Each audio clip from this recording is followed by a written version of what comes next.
the military-industrial complex. There's no such thing. No. Yeah. All right, don't say anymore. We're gonna record this. I need the live reaction. All right, Steve, let me know when you're rolling.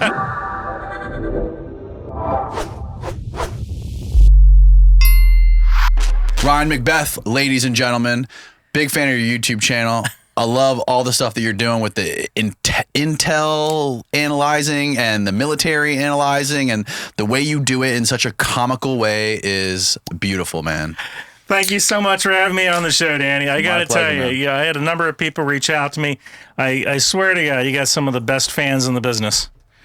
Oh, we try to. And cheers. To the everlasting glory of the infantry. It took 6 days for God to create the world, and the seventh he created American infantry and said, boys, take care of it. It's yours till I get back. Bottoms up. Cheers. Smooth. The Angels Envy, man. Wow. That's really good. If Angels Envy ever wants to sponsor me, I am definitely down for it. What is, because there was two kinds of Angels Envy at the liquor store. There was rye, finished rye, which is this one, and then there was the regular Angels Envy that was just like malt, like Scotch or not Scotch, but it was just bourbon. Yeah, it was bourbon. Yeah. This particular rye is finished in I think it was rum barrels. So it's kind of like this flavored rye. And for some reason, I just love rye whiskey. I just think rye whiskey is the most amazing thing. And that Angel's Envy, it is the best. I have some in my office. I actually have some upstairs. I have some downstairs in my studio. I'm never that far from a bottle of Angel's Envy. I love this stuff. Yeah, it's amazing, man. It tastes really good. It tastes better than that. What's that other stuff I drink that's over there? Basil Hayden. I like Basil's. Basil's is good too. Yeah, Basil's is good too. But I gotta tell you, the Angel's Envy rye, it is the premium rye. Let me get one of those cigars. Oh, absolutely. I appreciate you. Monte Cristo. Monte Cristo. Is this your go-to? It is one of them. Thank you. So CAO Brasilia is one of my favorites. I also like Christoph. There's another brand. It's called Mr. Cigar. It's in Miami.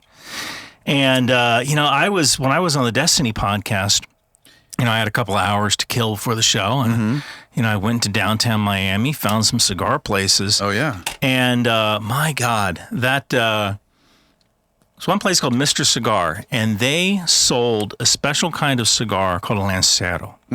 Lanceros are usually like 38 ring gauge, very small, very thin, and very long. And they have a nice cool burn to them. And only the most expert cigar rollers can make these things because they're so small. There's not a lot of room for error in these cigars. And they are so delicious. And I smoke these cigars from Mr. Cigar. I absolutely love them. How do you do this thing? So there is a button right there. There you go. Hit that button. If that doesn't work, I have a lighter. I have a TSA compliant. There you go. Fire it up.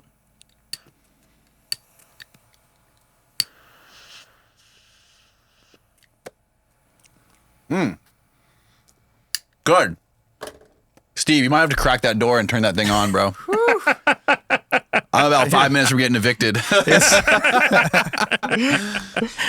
They want to evict me. I'm famous.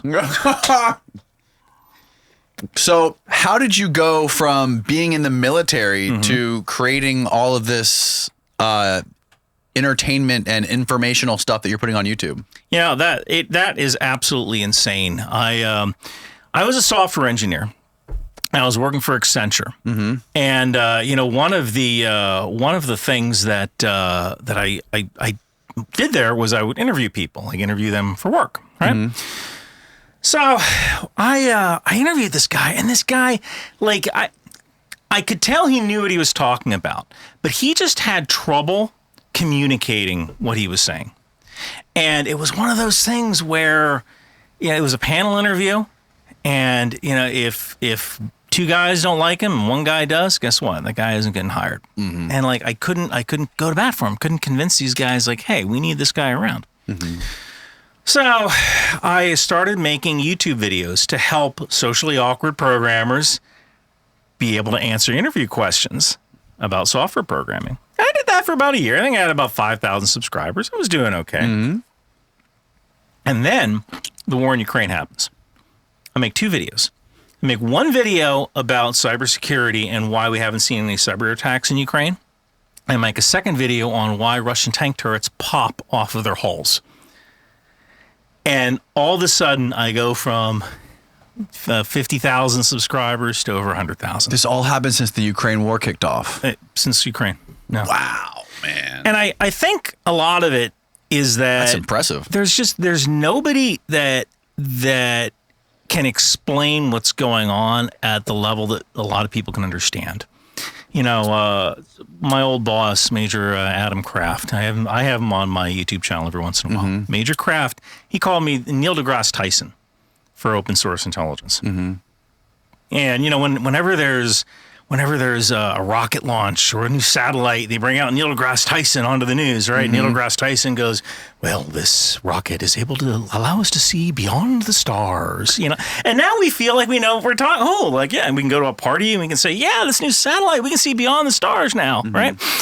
So I think what's kind of neat about Ryan McBeth is that when there's a new weapon system being used in Ukraine, or hey, why is Israel doing this thing? You bring out Ryan McBeth, and Ryan McBeth goes, well, this new weapon is being used because of this, or Israel's doing this because of this. And there's really no one who can explain that at a low level that people can understand. So when you were in the Army? Yeah, Army side, yeah. Army infantry? Infantry. And where were you, and what specifically were you doing? So I was a heavy weapons infantryman. Mm-hmm. I served in Germany. I was up at Fort Drum, Fort Bliss. I was in Iraq. I was in Egypt. And mainly did anti-tank heavy weapons, although I was also in the weapons squad or weapons squad leader. So you carry... So one funny thing, when I first joined, it was in the 90s, early 90s. And they had this MOS, or a job. Mm-hmm. It was called Military Occupational Specialty, MOS. They have this MOS called 11 Hotel, which is anti-tank. And so I really liked the idea of that. When I was a kid, I read this book called Team Yankee by Harold Quayle. And it was about this group of tankers and some infantrymen in Germany during World War III. And the tanks, that was kind of interesting. But you know what I was really into? I really was into the ITVs, the improved tow vehicle. I just loved this idea. There was this, think of a cracker box. Mm-hmm. And on top of that cracker box, you put a hammerhead turret. And inside that little hammerhead turret that can raise and lower, you have 2 anti-tank missiles. So you could sit behind a hill, raise that hammerhead turret up. There's Ivan, fire at Ivan, lower that hammerhead turret, get the heck out of there. Wow. For some reason, that just spoke to me. I'm like, I want to do that job. And literally as soon as I joined, they say, okay, well, you're 11 Bravo straight leg infantry, but you got anti-tank training. So guess who's carrying the anti-tank weapon? Oh no. I mean, it's okay because that was kind of my jam. So you end up in the weapons squad, or at the time you might have a weapons platoon, and then a lot of that changes. The Army is constantly changing. In fact, they're supposedly they're taking away the weapons company. They used to have a weapons company, and then that was taken away, and then it was added again, and now they're going to take that away and turn it into a weapons platoon that is at the headquarters in the battalion, and that way. I guess the thought is that basically anything in a vehicle that moves, let me back up for a second. Infantry battalion, all right? It's probably one of the lowest maneuver units in the Army, a battalion. So it's about 500 dudes, men and women. And normally in a battalion, you have 3 line companies, meaning trigger pullers, three companies of infantry, then 1 company of heavy weapons, and then you have another company of support. So that support company, there are beans and bullets, cooks, fuel, that kind of stuff, right? So they're planning to take that weapons company away and maybe turn it into a weapons platoon that is at the battalion level. And the rationale is that for the most part, light infantry brigade combat teams just don't have the logistical lift to get fuel and ammunition to those those Delta companies, to those heavy weapons companies. Right. So it's just better to kind of keep it out of the battalion, and then the battalion can send it to kind of send those soldiers where they're needed. And also, with the advent of loitering munitions, I mean, the days of having a weapons company might be over. I mean, What's a loitering ammunition? A loitering munition. So a loitering munition is a type of rocket or even a propeller-driven drone that you would fire. And that drone might be able to look for targets by itself or with a human in the loop. A human is controlling that drone. So that munition can loiter up in the air for a certain number of hours. Could be up to 10 hours or so. Really? Yeah. So like maintain a holding pattern until they find a target. Until they find a target. Wow. And you can even be automated. You could say, okay, here's all these pictures of enemy tanks. Go after this specific type of enemy tank. And that thing, it might go back and say, hey, I think I found something. You want me to go after it? All right. The human has to say yes or no. And the drone goes after the vehicle. That's fascinating. So in a world like we're seeing in Ukraine, where you have loitering munitions like the Russian Lancet that can be launched and just kind of stay up there until it can find a target, having Humvees full of heavy weapons just might be a bunch of targets. So it might make more sense to get guys out of these heavily armored Humvees and either on foot or into basically what are ATVs, all-terrain vehicles, the Army's next generation squad weapon, or next generation, oh God, what was it called? The squad, darn it, I can't remember the darn name. It's like a go-kart. Really? Yeah, the improved squad vehicle, I believe that's what it's called. This is the Lancet? Yeah, that's the Lancet. Have you ever been to Ukraine? I have not. But that's a wild-looking it is, and you know, I got to tell you, when the war first started, Russia didn't know what the heck they were doing. They had no clue. And then, it took about a year and a half, but Russia slowly started to figure out what they were doing. And that really, that's a problem, because for the longest time, Ukraine was relying on the fact that Russians were stupid. And now the ones who've survived have learned, and they're changing their tactics.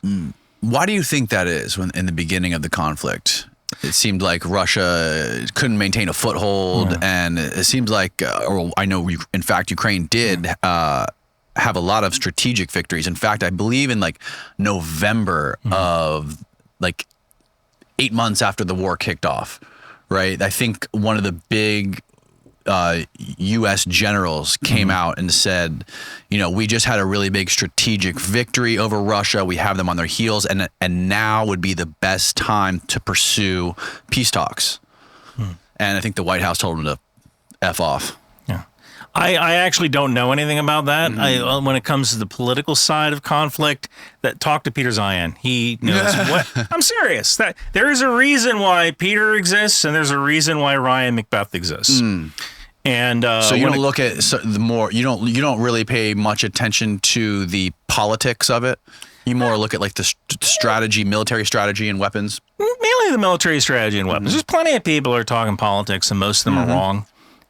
But at least like I can say, well, this is a Lancet. It can stay up for 10 hours. Right. I'm good at that. Yes. That's actually, and that's not necessarily an easy thing to get right either. But, I have this this capability of holding a lot of random stuff. But that's all I do. I have no life. I have no hobbies.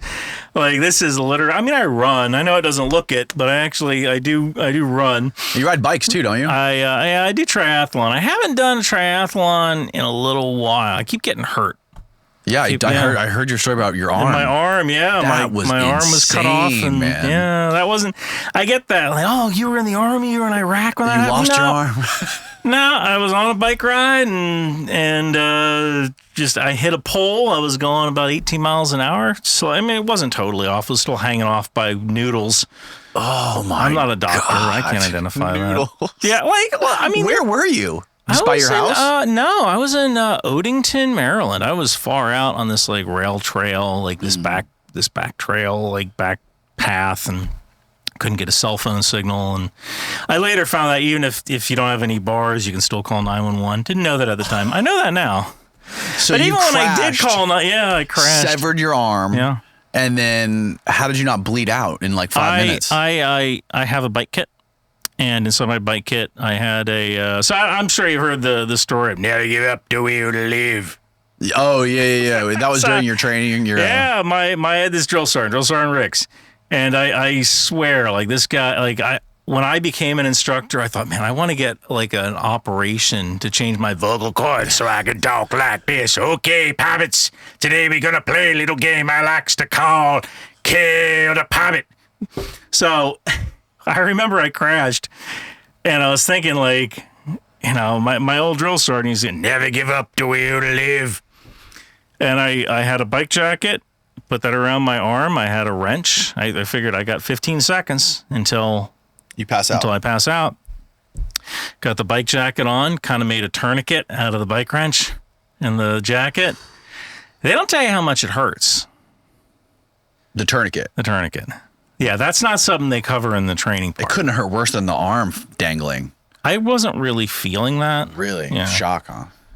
The pain came. Oh, believe me, it came. Yeah. But then I'm like lying in the road and I'm going like, all right, well, I got a choice. I either pick up my arm and start walking. Like maybe a cyclist or a runner will come by and find me, or maybe not. Maybe I'll die right here. Well, I did not survive Route Irish to come back and die in a park in Odenton. So the bone was completely snapped off. Oh yeah, it was gone. Yeah, sticking out. Like if you get to see an X-ray, I look like the Terminator. Like it's all metal. Do you have any pictures of it? I have on my phone, but you do? Turn that off for the. Oh my God! Turn that off for the interview. Absolutely. So, that's amazing. They were able to. Did they tell you like the percentage you had to keep the arm versus amputate it? No, they weren't going to amputate it. They never even thought about that. No, it was the doctor told me, yeah, we can. But no, the only problem is that like I have most of my function back, but I can't rotate it all the way. Yeah. So I can't hold a rifle anymore like this. No. You'll survive. I'll be okay. Yeah, I can get one of those those modified grips or something. But you get one of the hand cannons, I enjoy shooting. I carry a gun, but I'm not. I have too much stuff going on. I don't have time to like go to the range, geek out over guns. I have a couple of pistols. I have a .22 rifle. And like that's all. And like maybe once every 6 months, I go to the range. One of my fans tried to get me into 3-gun matches.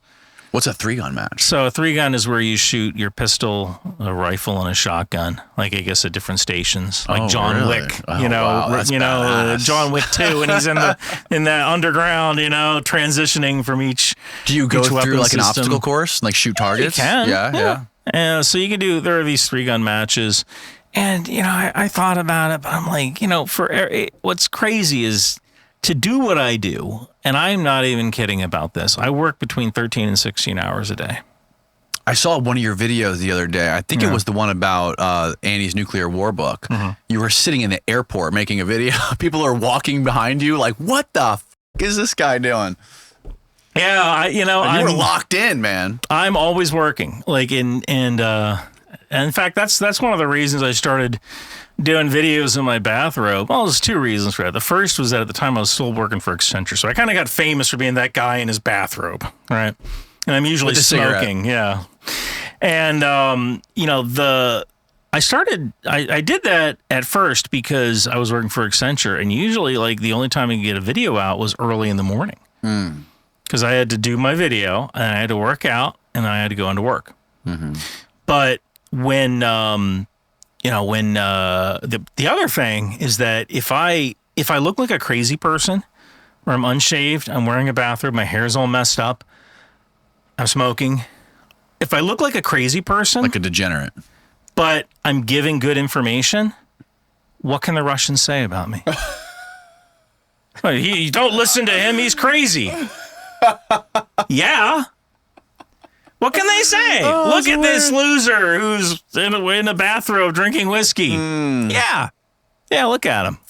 So like, there's really nothing they can do. And so some of that's a character, right? Some of that's a character that I play. But I would say that character is probably about 80% me.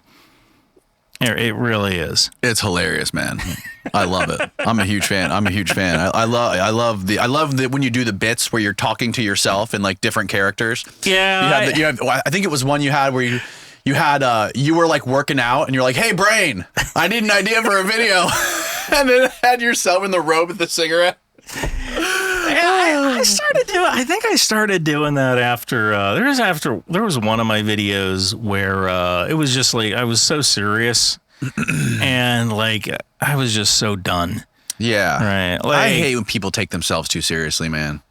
It's really refreshing seeing, like, honestly, it really is refreshing seeing the way that you put out your content and the way it's educating and you're having a great fucking time. Hell, you never know what you're going to get. You know, when you click on Ryan McBeth, he could be walking through an airport talking about, you know, whatever, or it could be a funny video. Yes. Or it could be something that goes, oh, wow, next time I'm at a party, I'm going to bring that up. Mm-hmm. You know, like, hey, do you know that Russian tank turrets pop off their hulls because of the ammunition that's in the center carousel? When that's hit, they'll explode directly up. You know, like I guess I'm the one-stop shop, right? So that was the video knowledge. that originally popped you off with the Russian thing exploding. Can you explain for the people that don't know or maybe haven't seen that yet exactly what that was about? So if anybody's watching, I'm going to use this can of liquid death. Actually, you're sponsored by White Rabbit, baby. White Rabbit. So you see this can of White Rabbit. So imagine, imagine for those of you who are watching or listening, imagine a can of White Rabbit, just a can of soda or a can of energy drink. Now, on top of that can of White Rabbit, imagine a turret. All right. Now, that turret is moving around the center ring of that can. Mm-hmm. Now, in a lot of Russian tanks, the ammunition is stored in a carousel around the can lid. So they do that because a lot of Russian tanks have autoloaders. Now, Steven, maybe you can find some diagrams on the internet of this. Bit of history about this. Mm-hmm. The Russians always thought they were going to fight in a nuclear, biological, and chemical environment. So that means since like the Cold War. Since the Cold War. Okay. They assumed that they would always be fighting in a nuclear, biological, and chemical environment. So when they decided to build some of these new tanks, the T-62, T-64, T-72, T-80, these tanks were built with an autoloader instead of a human loader, and there's two reasons why. Mm-hmm. The first is that if you leave out a human loader, then you can make the tank smaller. Okay. Because you don't have a person standing up loading shells into the gun, right? And the second reason is that if you're fighting in a nuclear environment, every time the loader opens that breech door, they're going to get the shine from the radiation coming in. So they're going to get juiced up, or at least their right arm is going to get juiced up. Right. So when it's exposed from the tank. Exposed from opening that tank barrel, and there's radioactivity. I think that's a good one. The T90 autoloaders. That's nope, not that one. There was a orange one. Yeah, 4K 3D animation. Yeah, some of those are. Nope. The orange. Thing. There you go. Yeah. So this carousel Turn loader. the audio off. This particular carousel loader is fully automated. The shell gets pushed in, and then the actual the charge gets pushed in after it. So they split it up into two sections. There's the loading tray coming up, and then the next thing you're going to see is the shell is going to get pushed into the breech. And this is all happening inside the tank. This is all happening inside the tank. It's fully automated. It's taken a little while. Yeah. And so this guy's manually putting the shell in for some reason, but all right, that goes in. Russians. And then so maybe all right, and now they're manually putting the propellant bag in. So that's this like a probably giant wasn't the best shotgun video. shell. It is. Oh yeah. Yeah. Well, that is the. Oh, dude. So in this case, the autoloader must be broken, but typically that stuff comes up from the bottom of the tank. Okay. And it's in this carousel that surrounds the entire vehicle, and so when that vehicle gets hit, the tank pops off. Now, the tank, the top of the turret explodes into the air. Usually, well, sometimes. And this was happening in Ukraine Constantly. because the Russians had their tanks built like this. Yeah, but look, every tank is a trade-off, right? So the Russians. Oh, this is much better. Yeah, they use an autoloader. Americans use a 19-year-old with a strong arm. So what does that mean? Well, it means there's another person that has to crew the tank. It means there's another person you have to feed. Yeah. It means that you can have fewer tanks, right? Like if you think about it, for every 3 tanks, since there's 3 crew in every tank, a driver, a gunner, and a tank commander, there's 3 crew in every Russian tank, and there's 4 crew in every American tank, the Russians can have an extra tank for the same amount of crew that the Americans have. And that has its own power right there, right? Right. So, you're dealing with... And I'm sure them being smaller is better, right? They weigh less. I'm sure they're a little bit harder to hit. Maybe if it's a main gun round, it's going to be a little bit. So the actual size of something like the T-72, which is probably Russia's, it's not the most widely produced tank, probably the most used tank in Russia. If you take something like the T-72, it's about 2/3 the size of the U.S. Abrams. So that was a lot harder to hit back in the days when it was gun on gun. Well, nowadays we have kamikaze missiles. We have weapons like the Javelin, which take a look at the heat source that you've identified and it locks it into its little computer brain, and then it goes after that tank. It doesn't care how small you are. Right? So nowadays, that isn't as big of an advantage as it was. And that's a huge issue for Russia. What other sort of weapon technicality failures has Russia had during this war? Or what other, like, what's another like pain point for them, I guess? Logistics was a huge pain point. Yeah. Logistics. When you first started the conversation, you asked me, like, why does Russia do this, or why were they so bad at what they did? Yeah. It's because it always worked before. Yeah. Russia has always been able to kind of blunder their way into victory, whether they trained their troops that well or not, just because they can just keep throwing bodies at it and artillery until the problem solves itself. But like South Ossetia, which is a war with Georgia, I mean, they blundered their way around South Ossetia for quite a few weeks and still managed to win. Chechnya, the Battle of Grozny, that was an absolute catastrophe, but Russia came back and they just leveled every single building as on their way in. Yeah. So it always seemed to work before. Right? Now, logistics in this particular war have been absolutely horrible. Russia just can't seem to get the supplies they need to the front lines. And another big issue is they don't use truck trailers. Truck trailers. Oh, I could talk about truck trailers all day. This episode of the podcast is brought to you by Mudwater. Mudwater is a coffee alternative containing 4 adaptogenic mushrooms. With only a fraction of the caffeine as a cup of coffee, you get energy without the jitters or the crash of coffee. And each ingredient was added for a purpose. Cacao and chai for a hint of caffeine and hot chocolate-like flavor, lion's mane to support focus, cordyceps to help support physical performance, and both chaga and reishi to support your immune system.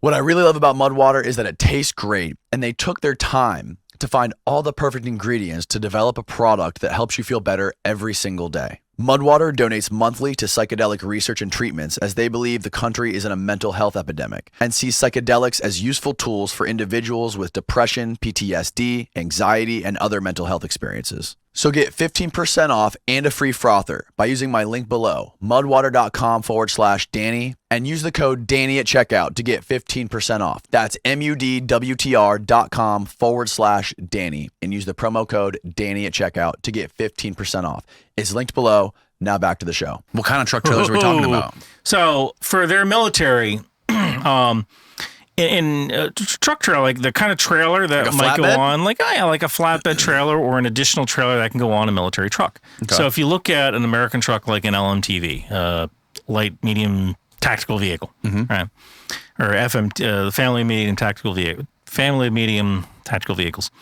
If you put a trailer on a truck, you double the carrying capacity of the truck, and you only suffer an 8 to 10% fuel cost. Right. Right.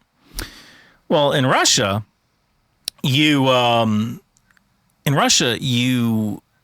it takes too long to train people how to back up a truck trailer, because backing up a trailer is a skill. Yes. That is a skill, and Yep. it takes practice. Yep. Well, they don't have Do it time. a lot here in Florida with boats. They don't have, yeah, you'd imagine, right? So they don't have time to teach people that skill. So they just don't use trailers. So essentially, whenever you see a truck and it's not carrying a trailer, that's half of that truck movement that's just been wasted, right? So that's another big problem, is that Russia just doesn't use truck trailers because they don't have the trained people to operate them. Right. So that's the second thing that they're doing wrong. But they're at the point now where they're doing more things right than wrong. And that's a very dangerous situation. Oh, yeah. Well, they figured out how to do on-call artillery. That was something they did not have at the beginning of the war, using like their Orlan 10 drones, spotter drones, to call in artillery and loitering munitions. So they'll take like an Orlan 10 and they'll launch that and they'll loiter above the battlefield and they'll go, okay, there's a Ukrainian position there. Send up three loitering munitions, right? So they send up 3 Lancets. Like, all right, yeah, we got one tank there, okay, send all these 3 toward these targets right here. It's at the point right now in Ukraine where I don't think they can, Russia and Ukraine, both, Russia and Ukraine, they can't put anything greater than a company in one place. And a company is about 110 soldiers or maybe 30 some vehicles. It depends on the organization, but they can't really mass any force. Neither side can mass force because we have such good ISR, intelligence, surveillance, reconnaissance. We have such good ISR that whenever you build up people for an attack, the other side can see it, and they can send loitering munitions or drones to go take out those targets, or artillery, or rockets like HIMARS. So I would find it very difficult. I think it'd be very difficult for Russia or Ukraine to break through their trenches unless there's a major game-changing weapon, because they just don't have, you just can't mass any forces because the enemy can see it. And they can send loitering munitions and rockets right toward that area. And we're spending billions of dollars of weapons we've been sending to Ukraine, but we've been, from what I understand, is we've just been sending sort of like our reserves, right? We haven't been sending them the new stuff. We send all the old stuff. Sort of. I mean, you're close with that. In most cases, yes. You know, missiles expire. That's something a lot of people don't understand. Right. That when we send weapons to Ukraine, we're not sending the new stuff.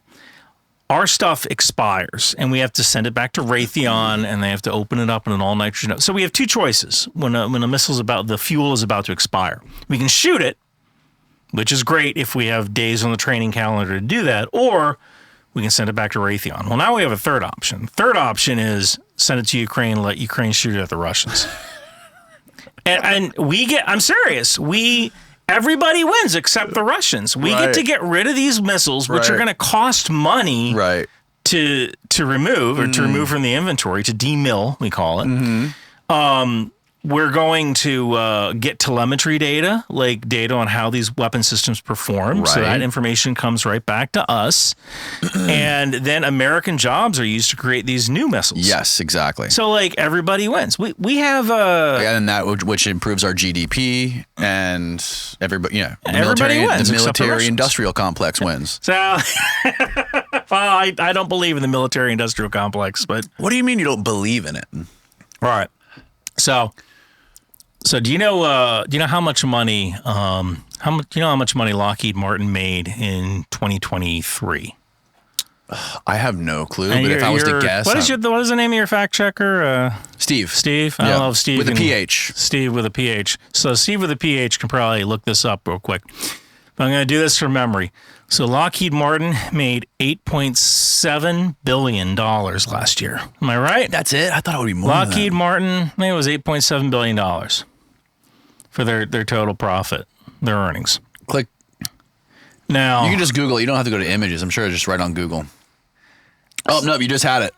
Ow. It's okay. There you go. $67.6 billion in 2023. Net sales compared to 66. Net earnings were 6.9 billion. So that's what you got to concentrate on. Net earnings. What's the difference between earnings and sales? Well, I mean, the earnings are what you're bringing in after your sales, right? So net earnings, I guess that's saying that's profit. Yeah, that's your profit. Okay. So 6.9 billion in profit. I was wrong. So I think it was 8.7, 6.9 billion. Now, take a wild guess what Apple brought in. A wild guess what Apple 97 billion. I want to say it's 97 billion in profit. So 2003 Apple revenue should be around 97 billion. Sipples. It's okay. So, yeah, Apple 383 all right, billion. 97 in net 97 income. billion. Right.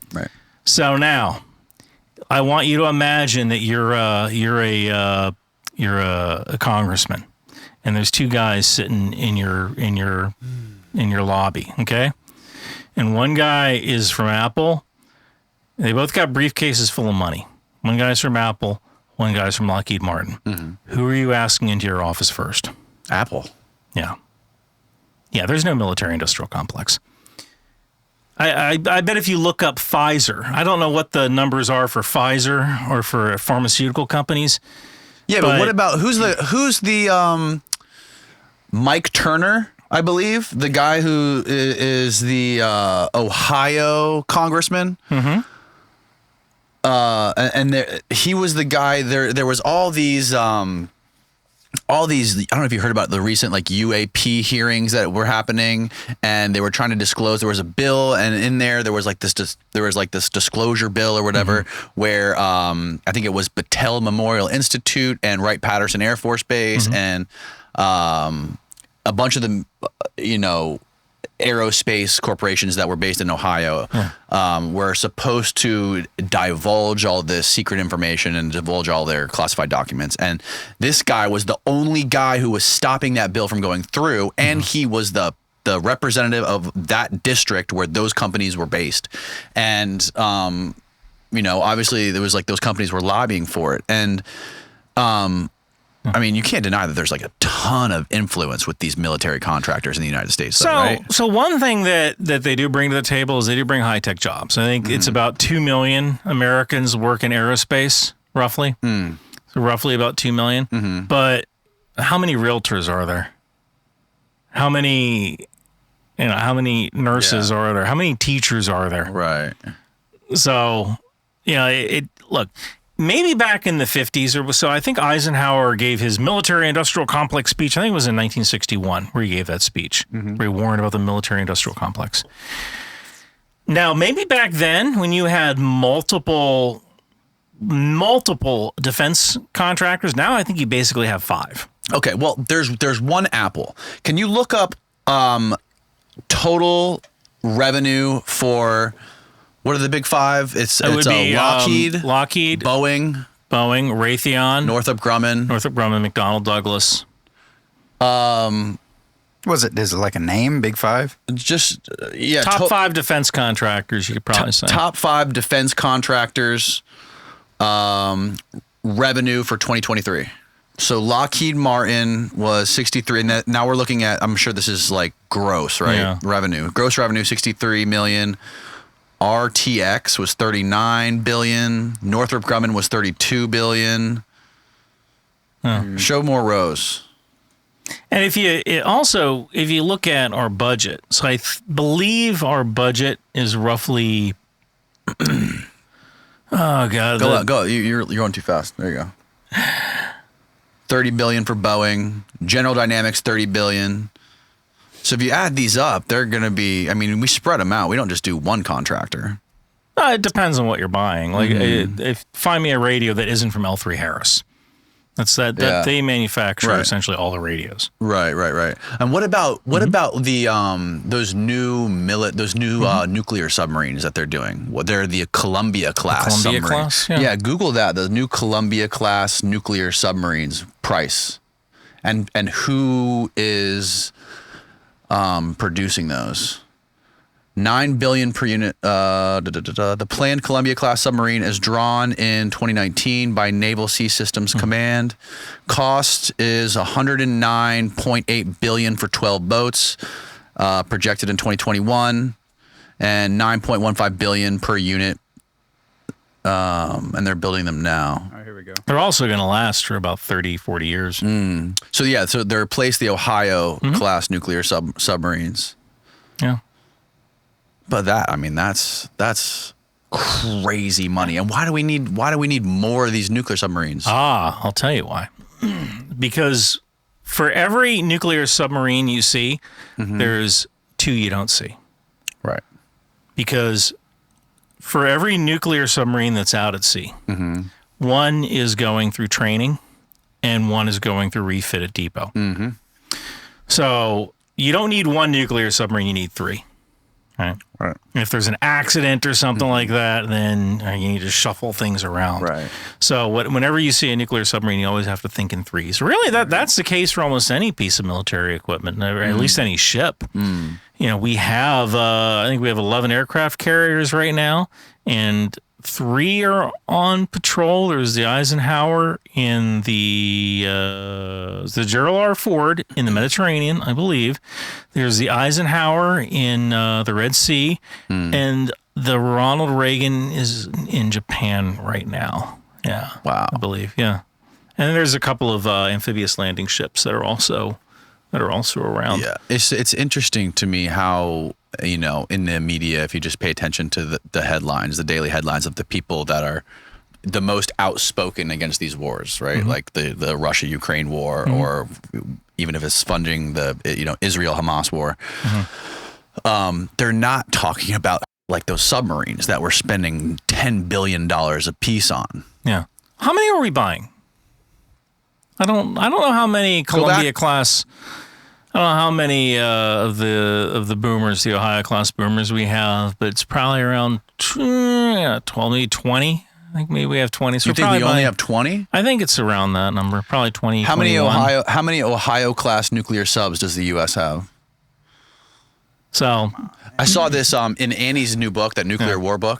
She has this incredible map. I think I sent it to you before, Stephen. We've talked about it on the podcast a few times. It's a map. 18 Ohio class submarines that contain 14 ballistic missiles per submarine. Yeah, 4 of them were taken out of service to, I think they were replaced with cruise missiles, conventional cruise missiles, as basically arsenal ships, right? So we can fire conventional cruise missiles at bad guys. Oh, really? Well, those subs have those MIRV rockets on them, right? Yeah, the 10 multiple reentry warheads. vehicles. Yeah, where so each rocket, I think each missile has 3 warheads on each one. I think it is. I can't remember whether it's 3 or 10, but that's easy enough. They're called Trident missiles. Right. That's just like mind-bending technology. We've had to me. that technology How since the we 60s. We can launch this thing, and then it computer tells each little warhead what target to hit. That's just wild to me. Yeah, and actually, the funny thing, I don't know if you've ever heard of the U-2 spy plane. Oh, of course, yeah. So we actually didn't really realize the Earth was kind of egg-shaped until we sent U-2s up. Really? And, the information was like, wow, that's kind of weird. It's wider at the the equators. telemetry for our missiles back in the 60s was wrong. Back in the 50s and 60s was wrong. We were going to miss cities by like miles. Oh, really? Because we were dealing with a spherical Earth instead of kind of an egg-shaped Earth. So, it was the U-2 that figured out, like, wait a minute, the Earth isn't exactly what we thought it was. Wow. U-2 is a fascinating plane. The U-2 is a fascinating plane. And it's still in service. They still got that thing flying. What about the SR-71? Is it the Blackbird SR-71? Yeah. That's why they created Area 51. Was to develop those I buy that. those planes back in the day. And I think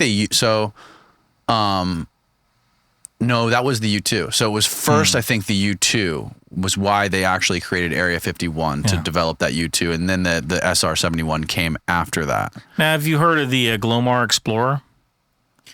Remind me. All right. So there was the book. I think it was called the Taking of K-19. Now, back in the early 1960s, I believe, this Russian ballistic missile submarine was out in the Pacific, and there was a failure. It was the K-19. You can Glomar Explorer is fine too. Glomar Explorer. Yeah. So this is like a spy novel, but it's real. So, Oh yes, I have heard of this. Yeah, we just Yeah. talked about this on a podcast. Yeah. yeah, this The Russian submarine.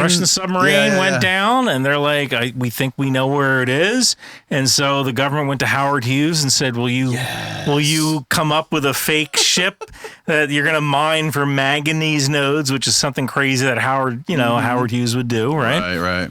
And Howard Hughes said, yes, I'll help you out. They built this ship. They went, got the submarine. They picked it up off the ocean floor. It broke in half. We got a little bit of it, but we got some code books and we learned some Russian nuclear secrets. And it's probably one of the best kept secrets of the Howard Cold War. Hughes is somebody I've really been wanting to learn more about because he's come up on so many podcasts recently, and I've been hearing all about his connection to the CIA and the deep state. He was I don't know if there's such a thing as a deep state either, but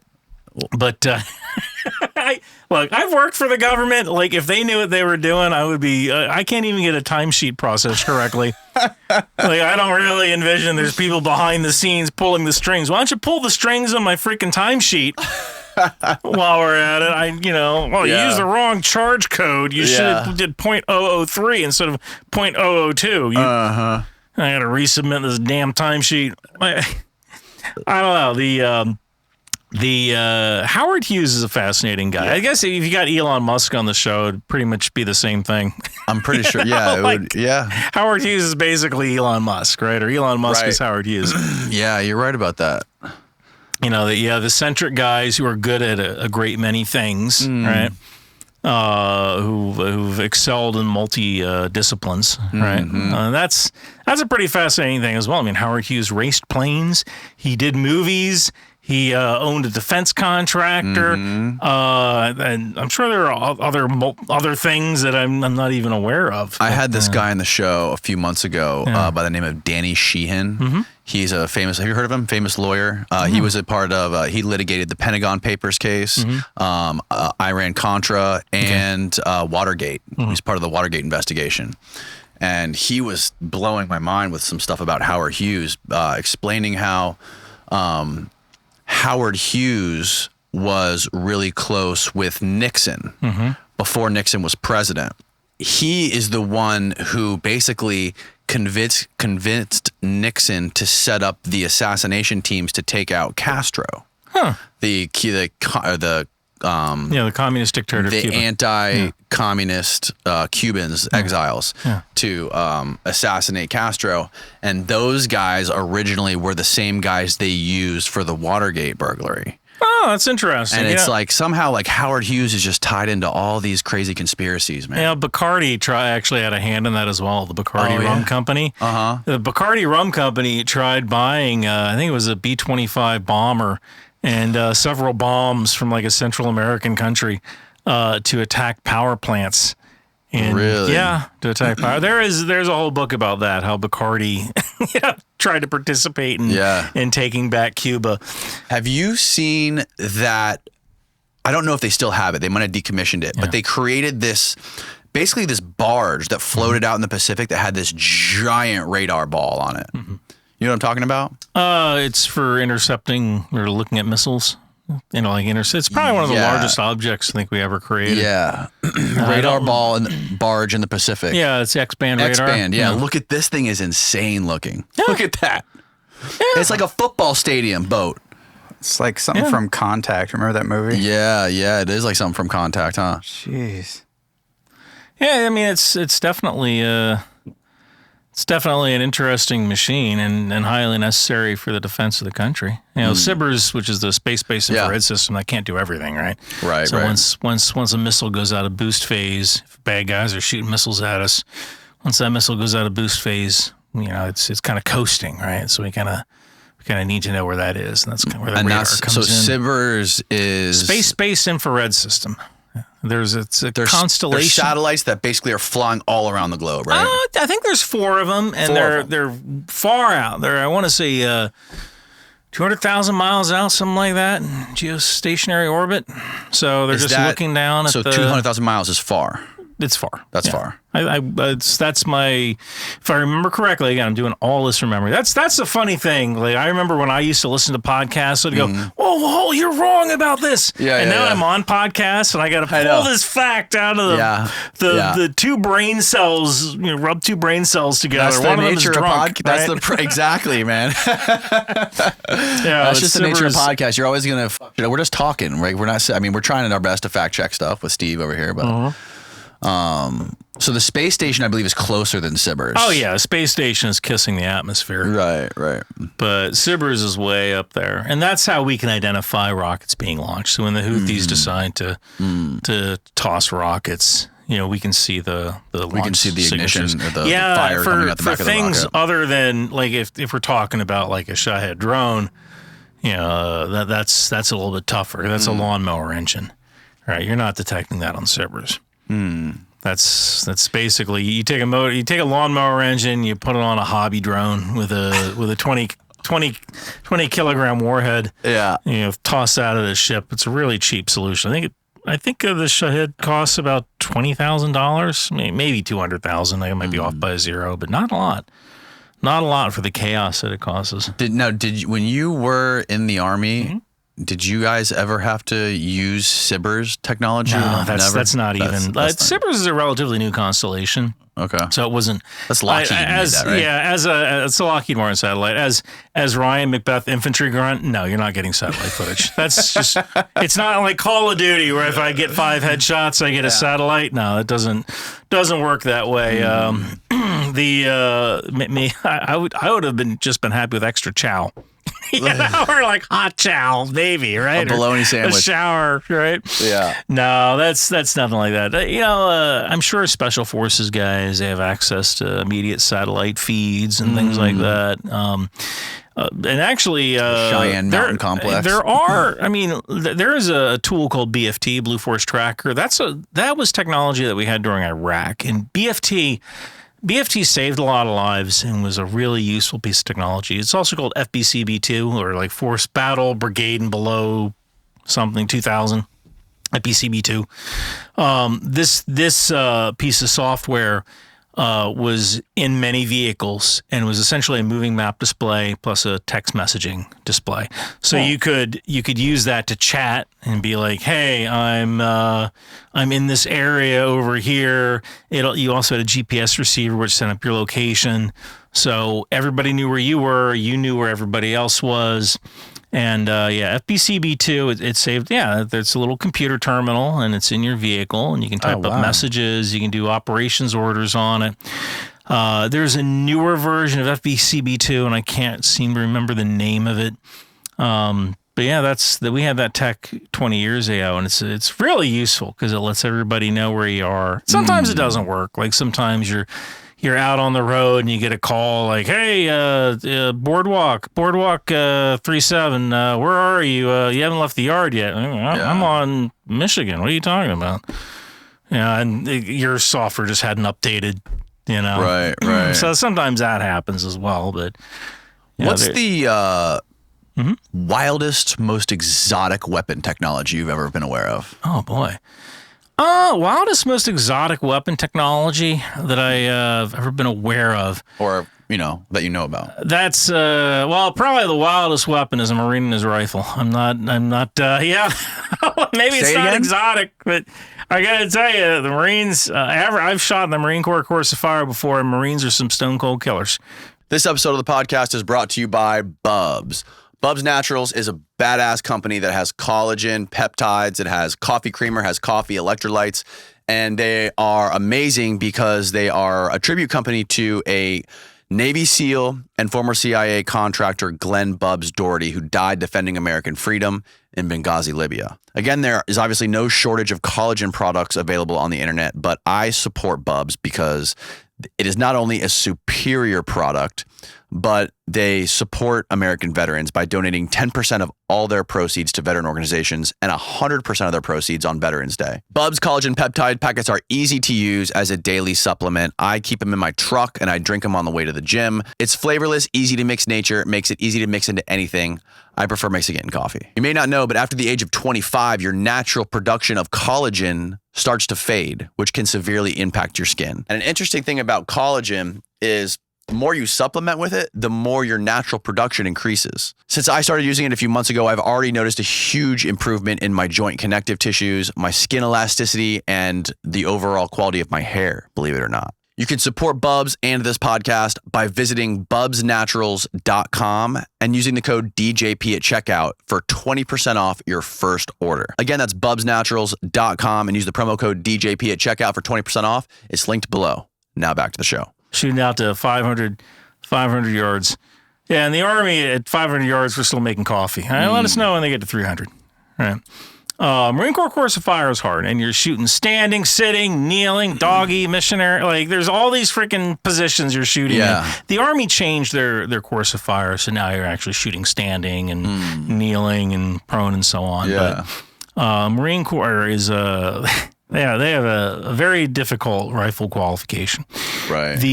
But honestly, probably the most exotic weapon, I've never personally seen it, but there used to be a weapon called the OICW, Objective Individual Combat Weapon. And it was basically as large as a piece of plywood. But it was a German G36 rifle with one barrel. And the other barrel was a 5-shot, 20-millimeter grenade launcher. I think it had five grenades. Yeah, the XM29 OICW. Holy shit. And that thing, it looks heavy, and it was. And it was one of those things that sounded like a good idea at the time. Gosh, it's ugly. Yeah, let's. Sick. So what is it? Can you show a video of somebody shooting it? Yeah, there's probably videos out there. The whole idea of this weapon system was that soldiers are wearing modern body armor now. Mm-hmm. So we need a way to defeat that modern body armor. Right. And soldiers, they're hiding in urban areas, or they're behind a wall. So that gun had a setting for, it basically looks like the gun from Starship Troopers, right? For people who are listening, not watching. Right. Looks like the gun from Starship Troopers. And that 20-millimeter grenade launcher, you could laze a window and then set the thing for window mode. And then you could shoot a round through that window and it would explode inside the room. So the round, now the problem is that the rounds cost like $200 a round for the 20-millimeter, right? Right. That's just not a sustainable thing. Mm-hmm. And right now, the Army, I did a video about it recently. There's a weapon called the XM7, which is scheduled to replace the M4 for infantry units. The XM7 and the XM250, which is a machine gun version. So that uses a larger round, a 6.8 millimeter round, which is designed to penetrate body armor. So that has an advanced sight on it that can give you distance, kind of tell you where you need to shoot. Mm-hmm. And then the 6.8 millimeter round does the rest of the work. And it can even supposedly penetrate body armor after going through cinder block. So the people, our adversaries who are going to be fighting in the future, they are going to be wearing body armor. Is this the XM7? That is the XM7. Yeah, that's a SIG Spear, actually. Looking. Yeah, that says the XM5, but originally it was called the XM5. They had to change the name to XM7 because Colt actually had a copyright on XM5. But really? Yeah, you can buy that now, the SIG Spear. If you want to spend $3,000, you can. You want to? I don't know if they have the 2.8 millimeter version out yet, but yeah. Oh, I love this guy. This guy's channel is insane. He shoots those dummy skeletons that like simulate. Have you ever seen this? I haven't. So this guy tests out all these different guns on this like, I guess it's like a replica of a human body, right? In jelly. It's like he puts the organs and the skeleton inside of this thing. Huh. Oh, his Grand Thumb? Yeah. He's is he a big guy? He's very popular. He's he had 3-point-some million subscribers. This guy. Fast forward. There you go. Yeah, show that. Yeah, so he just showed the bullet going through it. Yeah. Yeah, that's the gun YouTube thing. That's tough these days. Oh, yeah, you get never demonetized know. in a heartbeat. I get demonetized just by saying certain keywords. Oh, yeah. Oh, God, yeah. I was demonetized this morning. I was demonetized doing the video when I was at the airport saying like, hey, I'm coming to the Danny Jones podcast. Yeah. So I made 2 videos. I was on the treadmill this morning. And I'm like, crap, I got to get this video out, right? And so I made a little video. There was a guy, there was an incident in New York City where... we saw that. Where the guy lit himself on fire?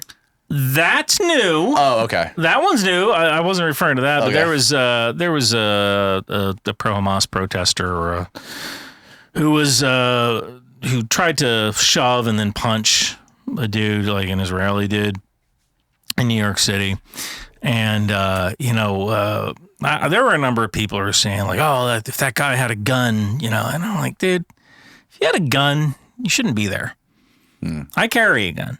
Carry on a daily basis. When I go to the supermarket, I've had death threats. Which guy they say had a gun? The Israeli guy who was assaulted. Right. And, it's to me, this is one of those situations where once you start carrying a weapon, now it becomes your obligation not to get into situations where you ever have to use it. Yes, exactly. So, I made a little video about that, and then I segued into talking about coming on your show. So I don't know if saying the word Hamas got me demonetized. I don't know if saying the word concealed carry got me demonetized. I don't know. I'm on some list on YouTube. Yeah. I am on some list. And I try my best to conform to YouTube standards. Like I never once tried to like get around it. Like I'm always like, I'll play by the rules. Just let me know what the rules are. I wish I knew what the rules were. You're preaching to the choir, man. I really do. Yeah, we just got demonetized for like the first time in a long time on one of our podcasts just because the guys dropped the F-bomb too many times. Yeah. He's an Australian guy. Yeah. So like that's kind of like second nature to them. Like I feel like that's kind of like racist to censor an Australian guy for the F word because F word is like it's a comma. It's like a vowel, right? It's like a vowel. Yeah. I guess so. I mean, I am not the greatest Christian in the world, but I don't swear and I don't talk about sex on my YouTube channel. I'm your standard Christmas and Easter Protestant, but I don't know. Like I've always like I don't mind. I'm proud of the fact that like a dad can sit down with their kid and watch my videos, and not have to worry about what they're going to see. They might see someone getting their head cut off. Right. Like they might see that, but I'm not going to do anything that you won't be able to explain to your kid later. Right. And actually, a lot of the super violent stuff, I end up putting on my Substack anyway because I know that YouTube isn't going to allow it, so I don't even try. Right.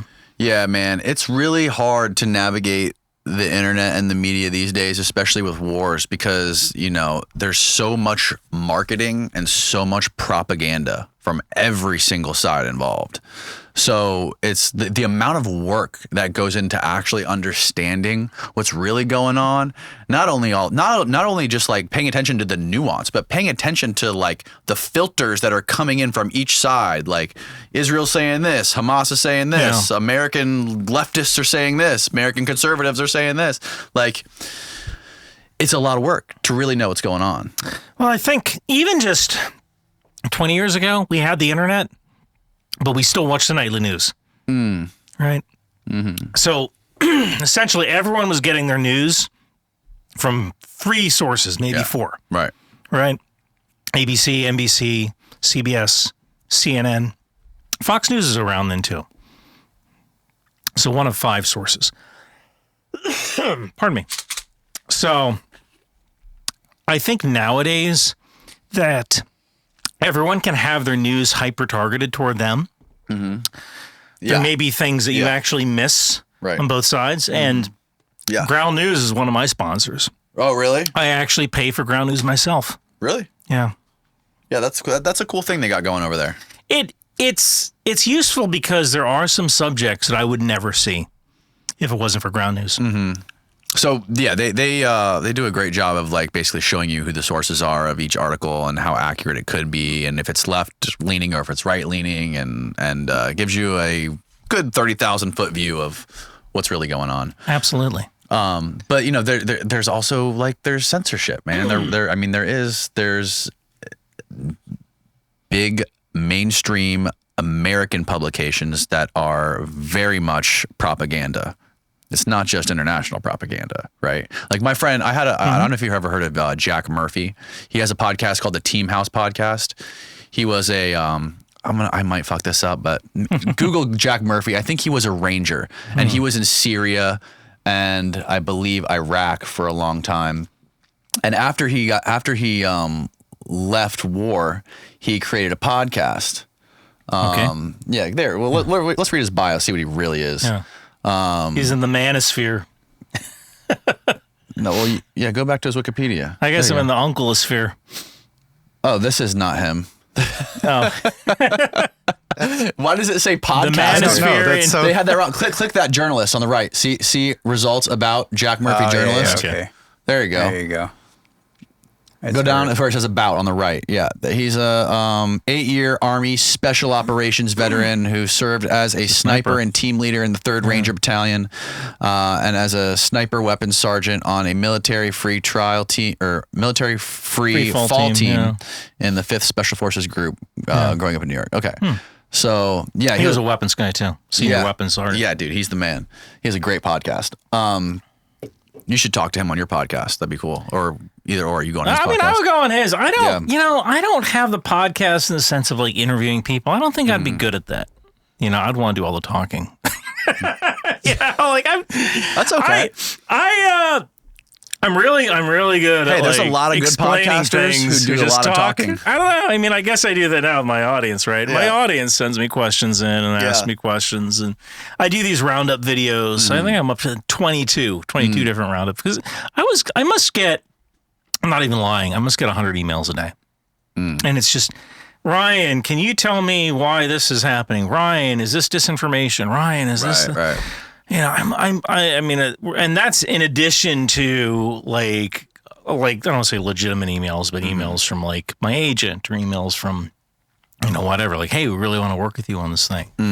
That's why at some point you need an agent, because then you just send that stuff over. Yeah. Like, just take care. This is why I'm paying you 20%. Just take care of it. Right. Yeah. So what I was saying about Jack, Yeah. he obviously went to the journalism route, and he has his podcast as well as he has a website where he does, investigative pieces where he'll write articles and stories about certain things. And I think it was during the beginning of the Russia-Ukraine conflict, he wrote a story where he spent probably a year working on it with his sources. He had multiple CIA sources. Yeah. And the basis of the story was that CIA was, let me see if I can remember this the right way. The CIA was using a proxy intelligence, a NATO intelligence ally, embedded in Russia.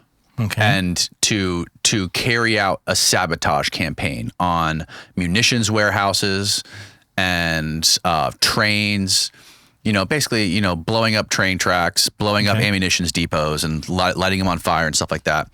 And because of the international rules of war or whatever it might be, CIA wasn't physically boots on the ground, but they were using a NATO ally to conduct this stuff, right? And he wrote this long story. He had a very big, one of the top 3 publications in the United States that was on board with it.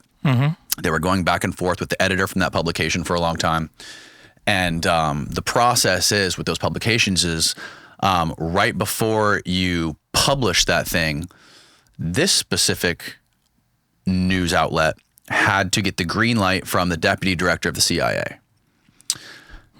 They got on a 3-way call with the deputy director, and they basically said, we need to get your blessing on this. He says, this is all bullshit. None of this is, she's like, this is not true, blah, blah, blah, blah. So Jack said, okay, thank you for that. I'll make sure I include that in the footnotes or I'll include that in the article that the CIA denies this, right? I mean, it's not ridiculous, or it's not, it's totally understandable that the CIA wants to keep covert ops off the front pages, right? So a couple of days go by, calls the editor of the publication, and they said, sorry, we're not going to publish it. We can't just include the deputy director's comments that it's all none of it's true, that they deny all this, we straight up aren't going to publish the story. So he published it on his own website. And that's just an example. Like, that's just one example of what I am sure is ubiquitous. Well, that's the question, right? Like if you burn one of your your sources, you know, or they might be less inclined to help you again, right? I recently, while I was on the ride over here, I got a message from the Army because I'm supposed to go down to Fort Novosel, which used to be Fort Rucker, and I'm going to do a video about how the Army does pilot training for their helicopters. Mm-hmm. And I got to tell you, Army Reserve helicopter pilot, it is the best kept secret in the military. Because twin engine is twin engine, right? So you get 750 hours doing pilot training in the Army Reserves, and you can go fly for Southwest. Right, you just go right into Southwest. They'll hand you the keys. They'll go right into the Southwest training program. Mm-hmm. So if you want a job, you look into the Army Reserves, become a reserve helicopter pilot, and now you're flying for Southwest or United a couple of weeks after flight school with the Army. Huh? Yeah. So the Army is having a heck of a time recruiting pilots right now. At least the Army Reserves is. And that's darn kept secret. So I'm going to go down there. I'm going to shadow a couple of pilots. Going to go through some flight training. I'm sure they'll put me in a simulator, you know. Now, when I write this story, am I going to talk about how the Army kills puppies with their helicopters? No. All right, I'm going to talk about, you know, like, hey, this is an amazing thing. Now, I'm never going to lie in a video, but I'm going to certainly give this a positive spin. I want them to invite me back, right? So in a case like your friend, it could just be as simple as the newspaper was like, you know what? We have contacts at the CIA who let us know when there's breaking news, and if we burn these contacts, then they're not going to do that again. And that's still a big problem, though. I mean, because that is what journalism is: exposing power, truth to power, and exposing corruption. And when something as powerful as the CIA is getting in the way of that, that's a huge problem. Assuming it was true. That's the other thing. Yeah. Like that. So that's the other thing that kind of pops up in the intelligence community. I would say that there is a non-zero chance that CIA, and it's interesting because you say it right sometimes. And you hit the nail on never the head say with that. the CIA. You say CIA. Right. Or Right. the agency. So, it's funny. It just popped into my head. There have been plenty of girls I've dated in the Washington, D.C. area. Well, who do you work for? That's the first question you ask when you're dating in D.C. Oh, really? You need to know like where you are in the hierarchy, right? Because if you work for an NGO, you're down here. You're down the lowest level. If you work for like the Coalition for Teaching Africans How to Drink Water, right? Like that's at the bottom, right? But if you work in the White House, you're at the top. If you're a contractor for like an agency like Leidos, you're a little bit down here below. But if you work on the Hill, you're a little bit above. So one of the first questions, you're on a date. So who do you work for? Right? That's because they need to know. All right, if I date this guy, am I going to be higher or lower in the hierarchy? Oh, right? wow. And so I've met girls who, I work for the State Department. And as soon as they say that, I'm like, okay, I already know what you're talking about. I'm not going to bring it up again. Yeah. If you say, oh, I work for the State Department, yeah, you're CIA. Right. Yeah. Oh, I'm part of the grain initiative for Vietnam. Okay. I know. I've lived in D.C. long enough to go, okay, I'm not going to ask any more questions about that. Right. But yeah, the story could be wrong. And they could have come up with information. They're like, look, we're not publishing this. Not only are you wrong, you're dead wrong, and everyone you talked to was lying to you. That could, they're in the intelligence community, I was saying, there is a non-zero chance, right, of that happening. So is it possible that they were doing this? It's possible. I could see direct action against Russia, especially in the interest of Ukraine. So the U.S. has a vested interest. What does that mean, direct action against Russia? Actually taking kinetic steps. Like blowing up, not necessarily so you wouldn't blow up rail, because rail, they can fix rail like that, right? But a munitions factory, something like that, I could see something like that happening. that doesn't necessarily mean that we're doing it. I would not be surprised if the Ukrainians are doing it. I mean, from what I understand, Ukrainians, they sneak into Russia all the time. They launch drones. Right. Like crazy. I mean, they have a whole, but it's a little bit, I'll say it's a little bit easier. I mean, you show me a Ukrainian, you show me a Russian, tell me the difference, right? And one thing, Ukrainians can speak Russian. Russians can't necessarily speak Ukrainian. So it's easier for a Ukrainian to pass themselves off as Russian than for a Russian to pass themselves off as Ukrainian. And then there was the whole debacle with the Nord Stream pipeline, where everyone denied it, and then we found out that Ukraine did it. I'm not even sure about that either. There's so one of the best books I ever read is a book called The Field Guide to Understanding Human Error, and it's by a guy named Sidney Decker. And I would never attribute to malice anything that can be attributed to accident. So you take a look at, I had a whole story on my Substack about the Kharkova Dam and how people said, oh, the Kharkova Dam was blown up. And I showed how the dam was being undermined. So essentially on this dam that was over the Dnieper River, it was a couple months ago. Actually, it was around last year. There was this dam on the Dnieper River, and the dam collapsed. Some people said it was blown up. Some people, I looked at the dam and I bought satellite footage. This was in Ukraine. So over the Dnieper River. Okay. And the Kharkova Dam. Now, this particular dam had multiple spillways. And a spillway, it's just like a guillotine. You lift that thing up, it allows water to go through. Okay? So it was during the spring, I believe spring of last year. There was this dam.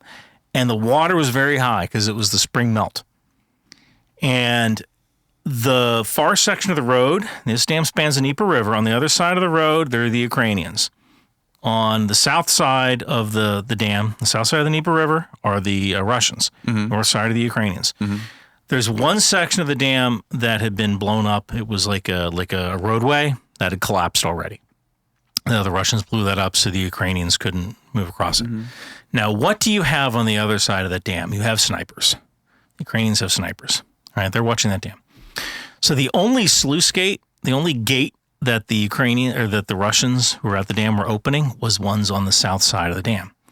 Well, when that happens, now you have undermining. Now that water comes through that gate, it hits the bottom of the dam, and it scrapes a little more water out. There's a little more material out.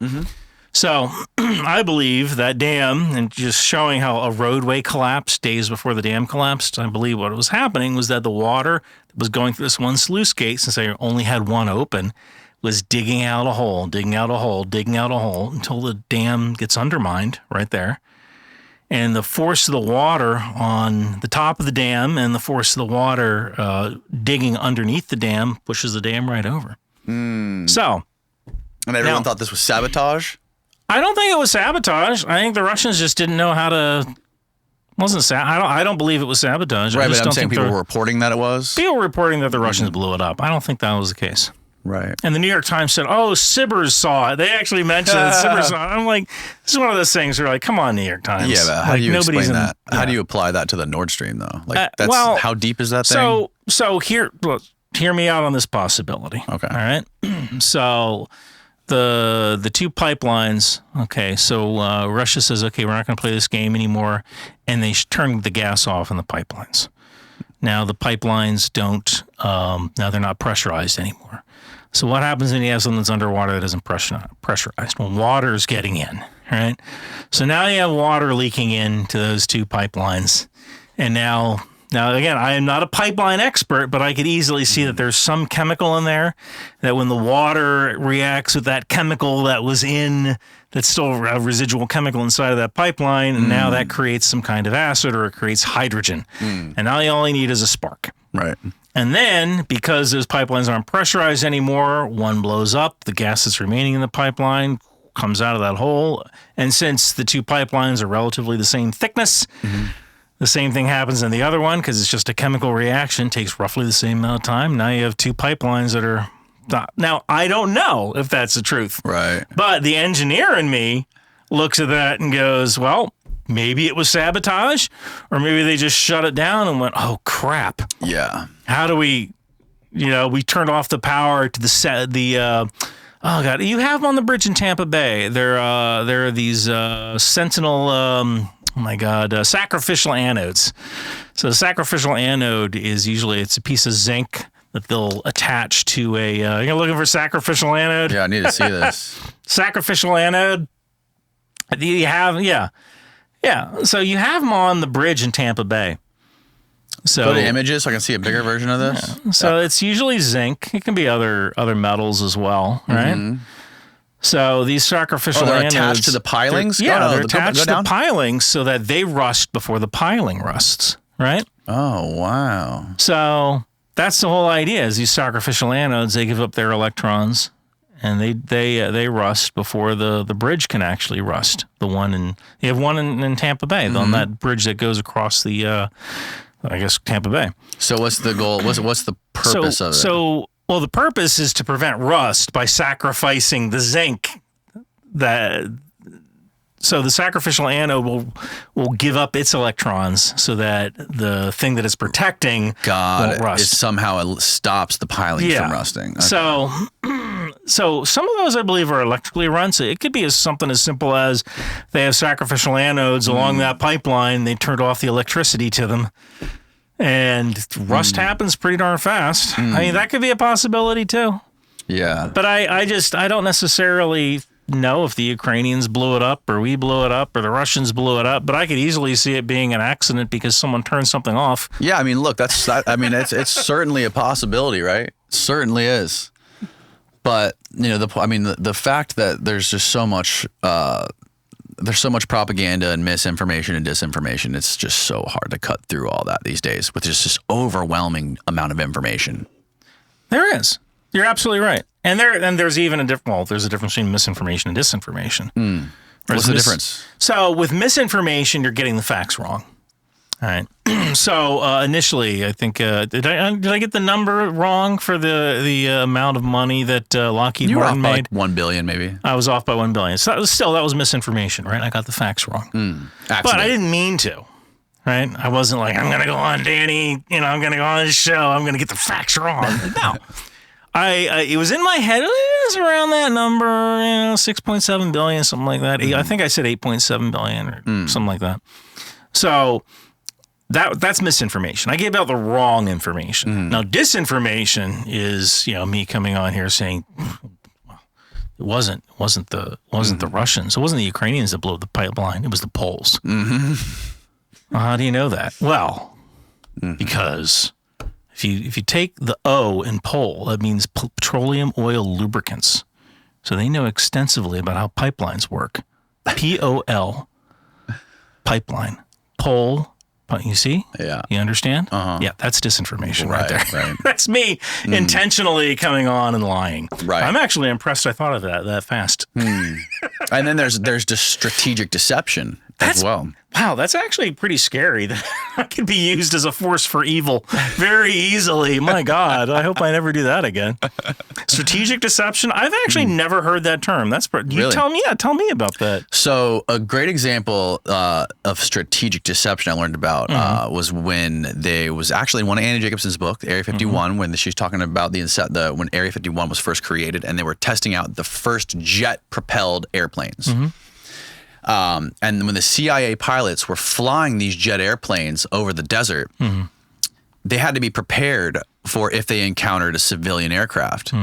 And somebody saw these jet airplanes, like, what were they going to say? So what they did was they brought gorilla masks in the cockpit with them. So if they got in visual distance of a civilian airplane, they would put on a gorilla mask. So what happens now when that guy goes to the bar and tells his buddies he saw a jet plane?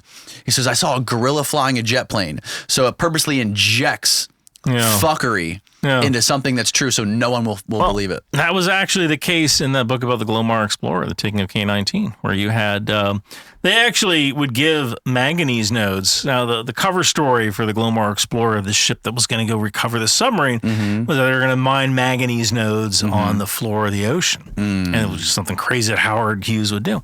So one of the things that they did was they gave these manganese nodes to security guards. And the idea was that these security guards are going to go out to the bar and put this manganese node on the bar and say, hey, this is what my company's doing. We're mining these nodes. So now you got KGB guys in Burbank or wherever, wherever the setup of this particular company was.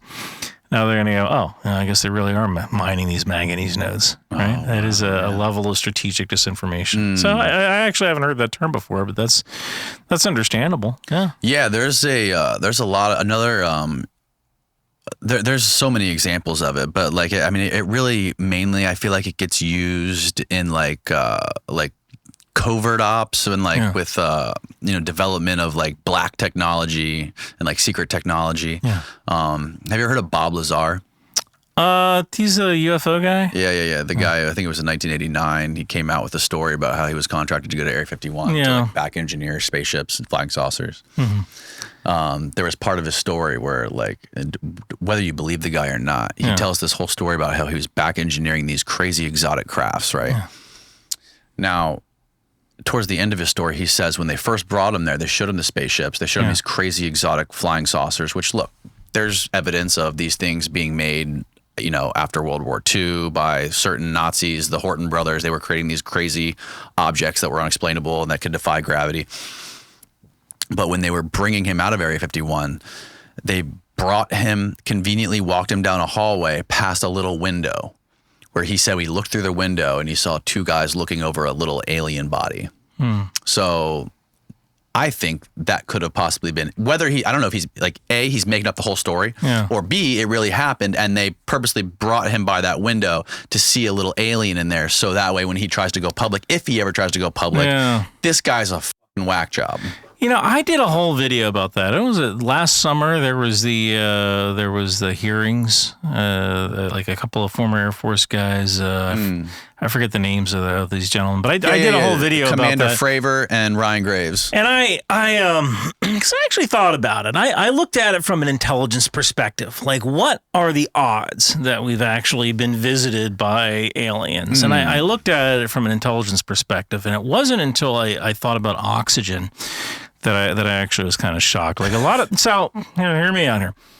So doing my research for this, and I talked with a lot of scientists doing my research for this one video, and kind of breaking down those hearings, not trying to discredit anyone, but just like looking at it from an intelligence perspective. What is the likelihood that we've actually been visited by aliens?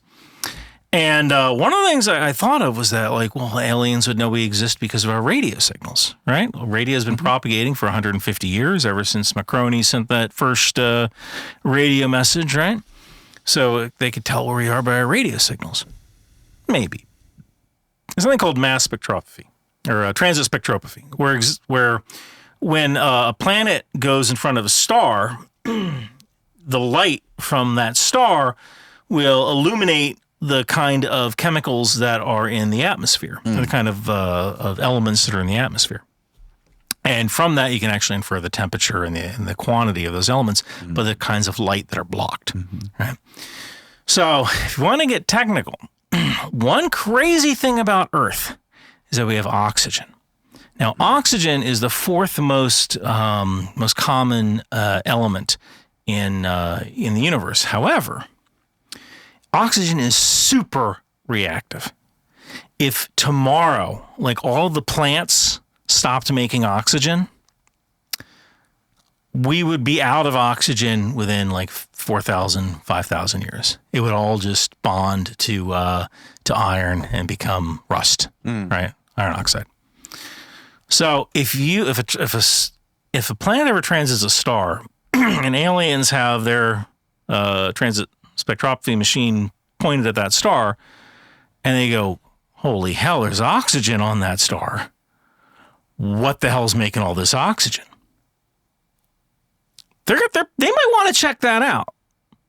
Now, we've had oxygen on this planet between 2.5, 3.5 since billion years, roughly.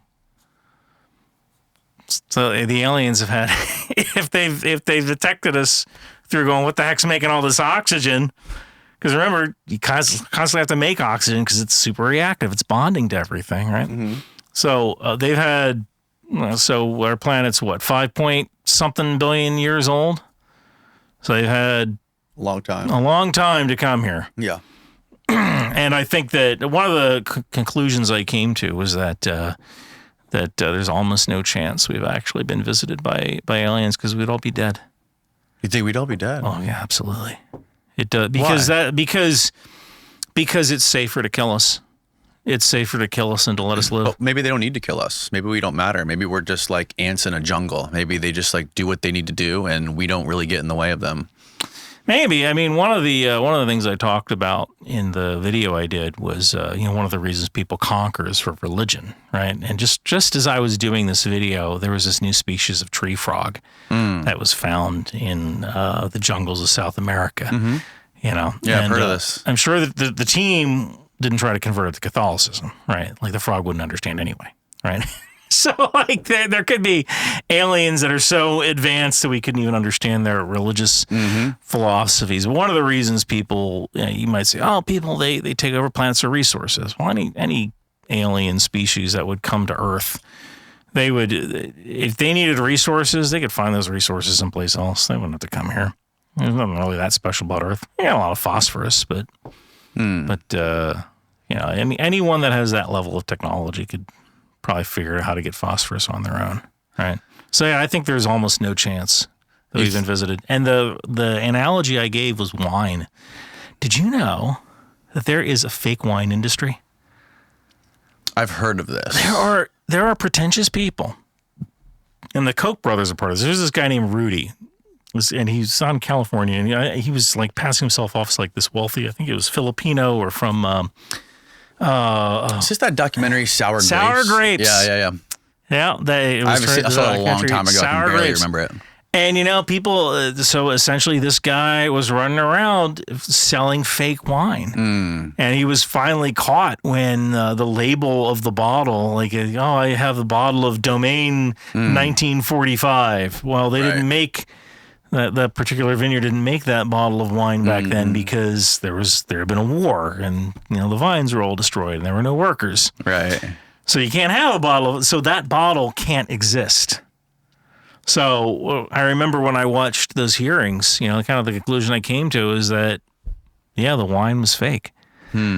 So yeah, maybe. Do you think that maybe that this technology that these Navy pilots were seeing was like real like black military technology?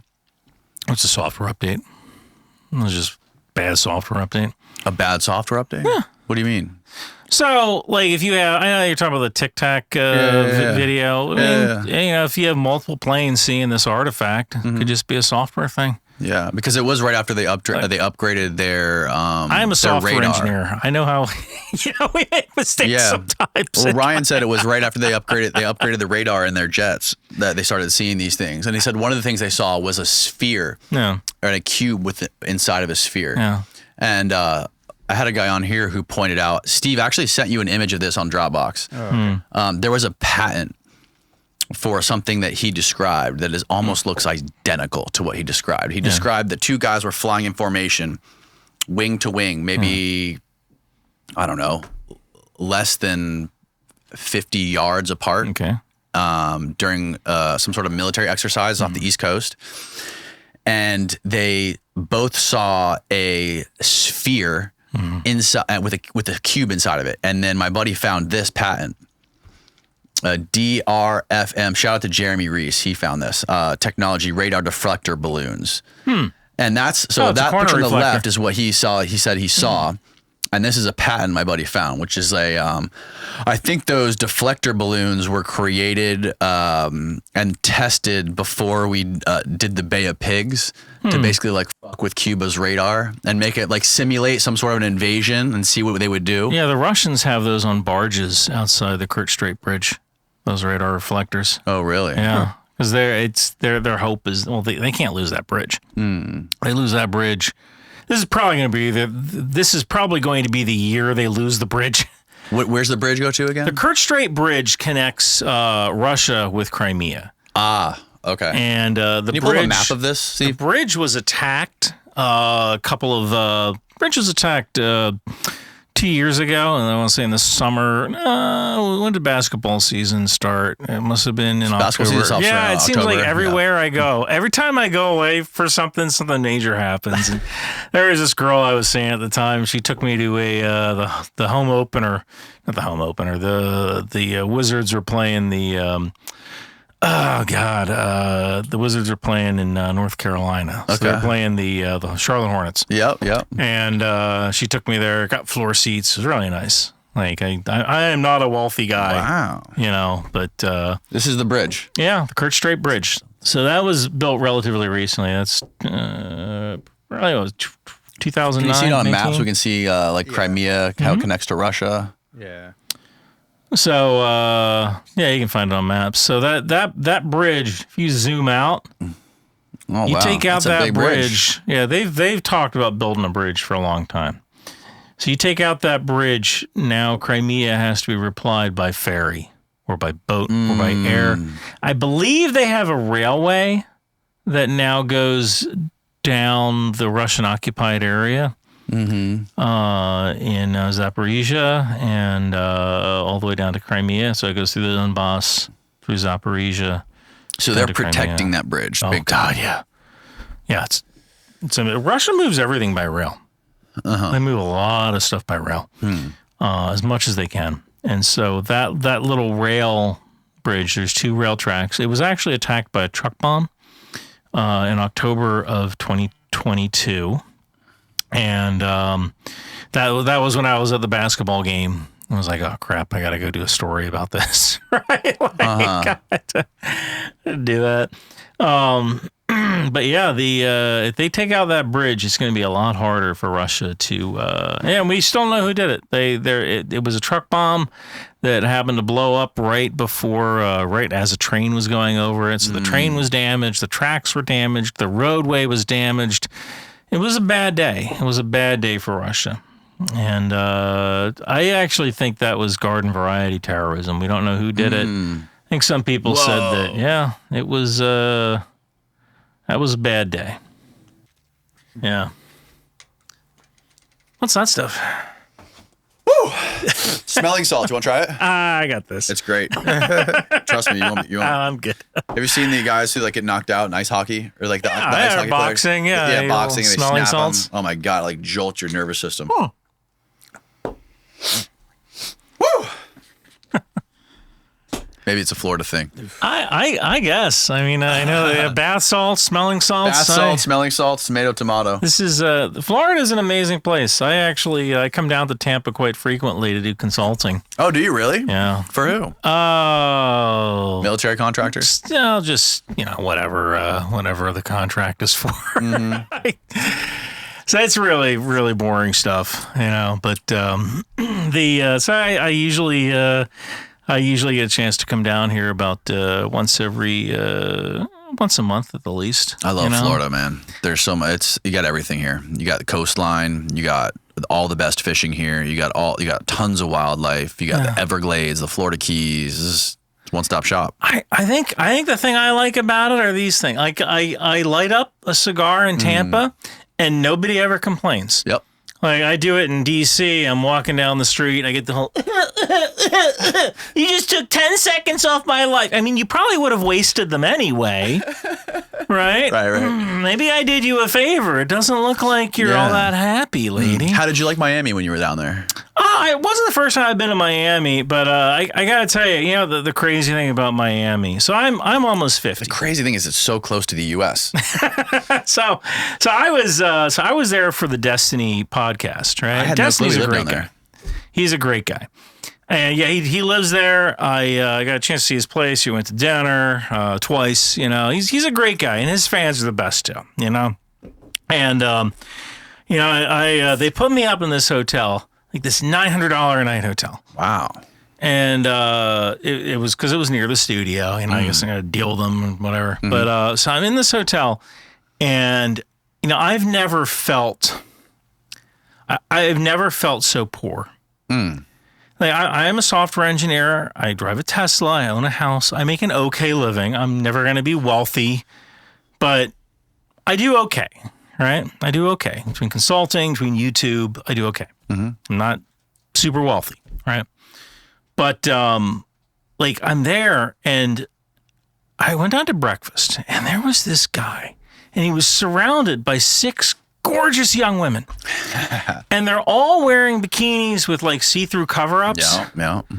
And I'm like, look, and the guy must have been like 25, 26, you know, and they're talking about how they're going to go on the boat that day. Oh, we're going to go on the boat today, you know. And I'm thinking, like, how do you go on a boat? Like, how do you go on a boat? Like, you know, I've never been on a boat. Really?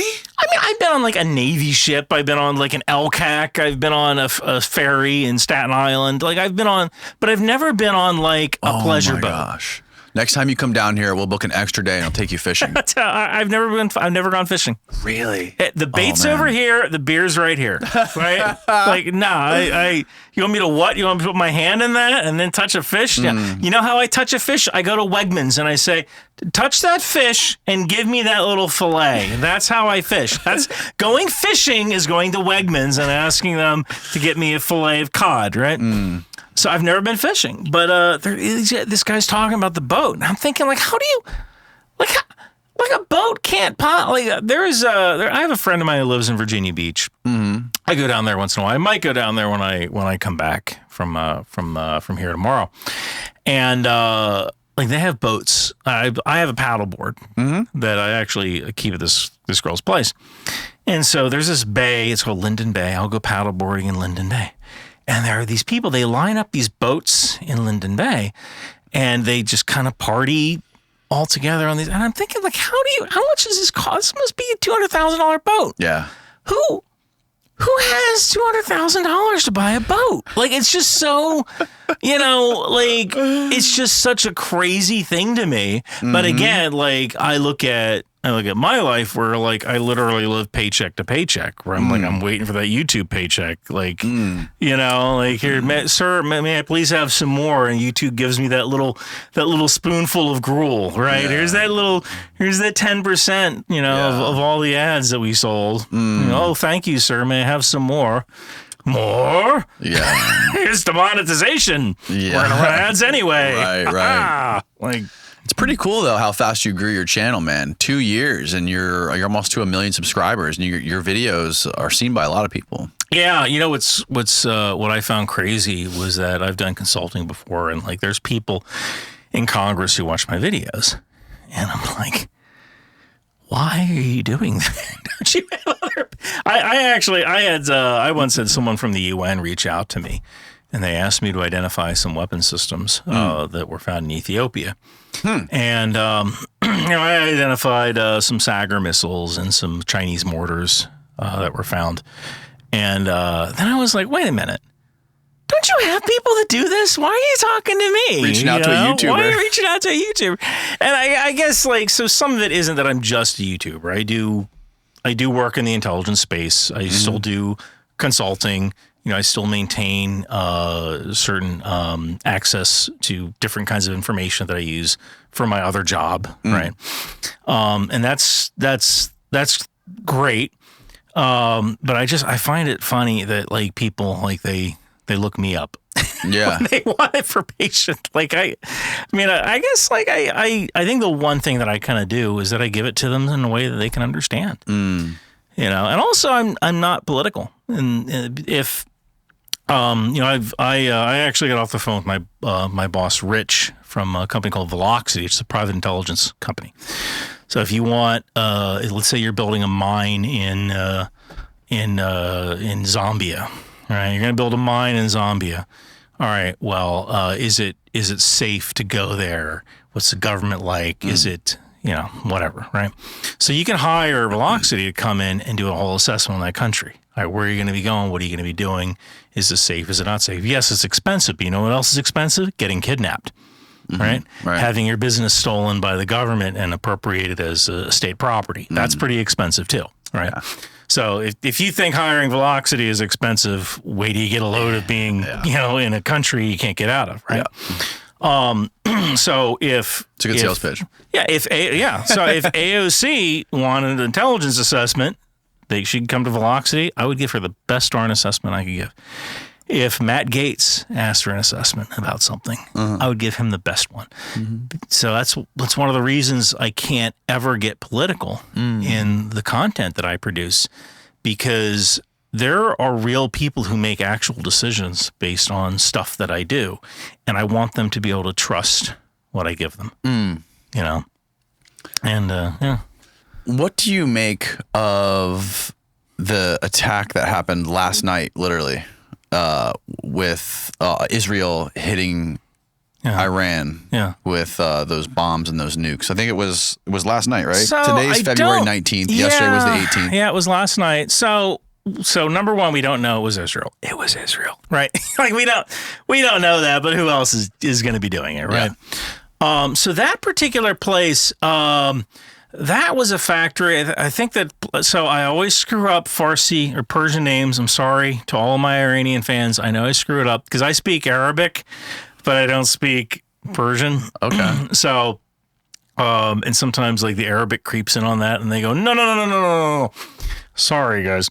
But it was Ifshan. I think that was the name of the town. And there's an air base I'm doing this from memory, northwest of the town, northwest of the town, and it's like Havoc Air Base. It's not Havoc. It's owned by this Iranian company that produces aircraft, and this company has been around since the 1970s, and it stemmed from a company. It stemmed from Textron. Textron built a Bell. Oh God.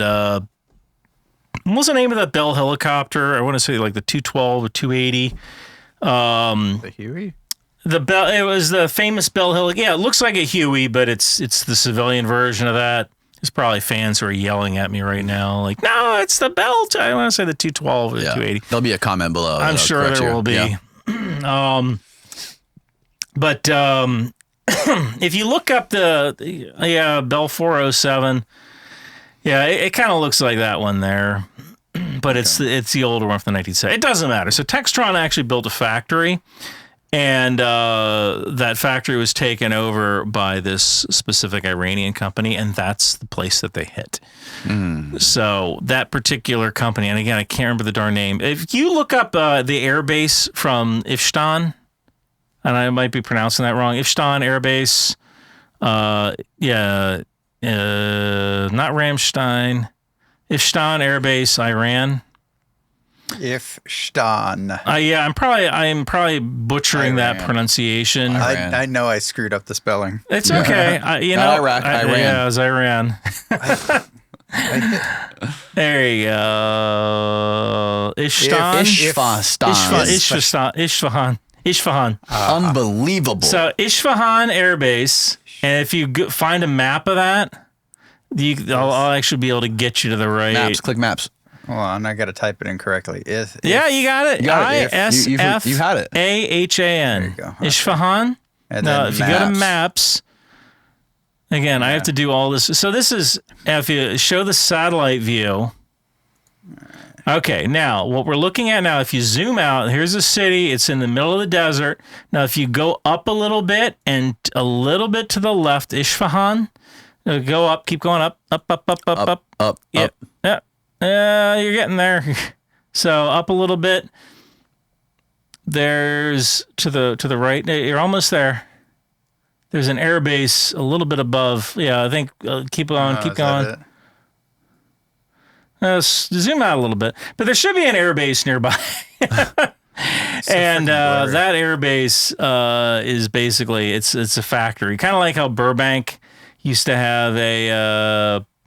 There used to be there Hesse. That was it. Go back down. Hesse. That's the name of the company. Up more. I don't see anything. Keep going up. Right there. To the right. Hesse. Oh, Hesse. Hesse Aircraft Manufacturing, right there. If you go into satellite view, you'll see the airbase. That's what they hit. Oh, really? You know what's crazy is I did all that from memory. This is why I don't have a girlfriend. because this is all I think about. Like, I memorize facts like this, and I don't know everything, but I know if you go to that town Isfahan, and you go up a little bit and north and a little bit east of the city. I say west. I should have said east. I know you'll get to the Hesse, and I remember that Hesse. If you look up Hesse manufacturing, it started out as a Textron company. Interesting. Yeah, from Bell, because Boeing Textron. I mean, the Iranians were making all sorts. They were using all sorts of American equipment. They still do. They're one of the last people that fly. They are the last country that flies the F-14 Tomcat. Really? Yeah. One of the reasons we got rid of the Tomcat, supposedly, is that number one, we want to concentrate on the Super Hornet and the F-35. But number two, like for every Tomcat we produce, well, not produce, but for every Tomcat we make parts for, that's one part that could theoretically go to Iran. And yeah. I think like one of the first reports that came out about this last night was that Israel sent missiles and drones over there, and it hit like a big shot meeting that was going on with like the head of the IRGC was there, the guy who replaced Soleimani. Right. At Hesse, or are you talking about the consulate attack? No, not the consulate attack happened, I think, was like on the 3rd or something like that. And then the attack last night when Israel sent the rockets and the drones to Iran. Yeah. I heard that there was a report that they targeted some sort of meeting that was going on with like the head of the IRGC. That's certainly possible. Iran's weird like that. But then like it changed, and then I guess Iran came out and said, it didn't work. Our anti-aircraft defense basically knocked down everything, and they just saved face. They said nothing really happened. We're good here. And now people are speculating that maybe they're trying to save face because they don't want it to escalate anymore. They're trying to find an exit ramp to this whole conflict. I'm sure they're so Iran has the leash of Hezbollah, Hamas, and the Houthis in Yemen, right? Like the Houthis are not making missiles. They're sitting around chewing khat all day. Right. So, and then someone hands them a missile. They're like, "Oh, this is kind of cool. You know what? Let me shoot this in the morning because I want to be high today." Right? So, yeah, I guess the Houthis would be the Florida man of the Middle East. Yeah, really? Yeah. You think about it, right? Wow.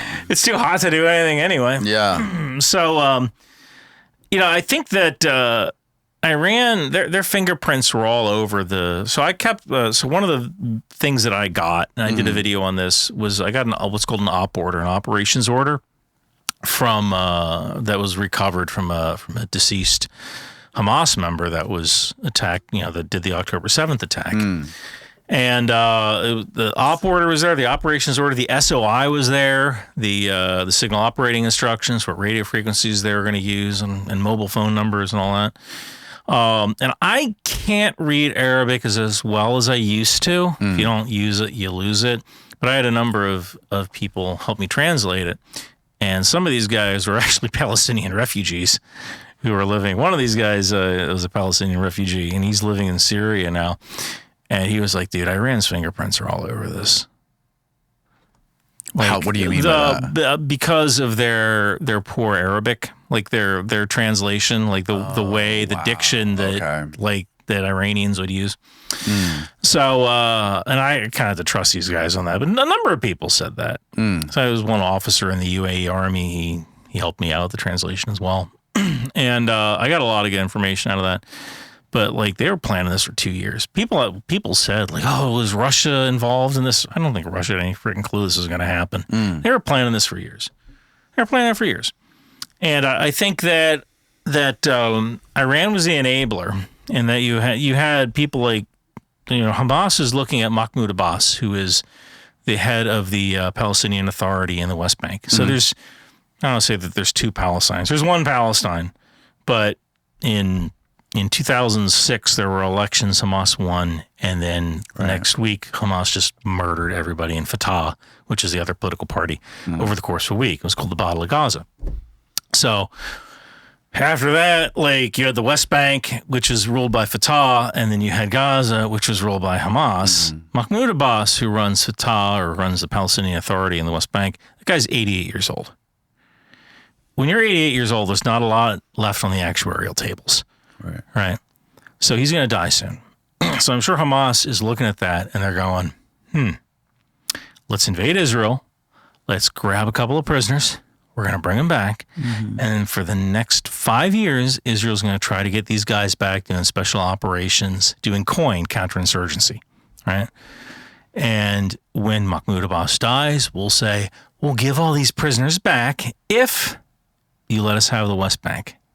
And now they have total control. I think that was their plan.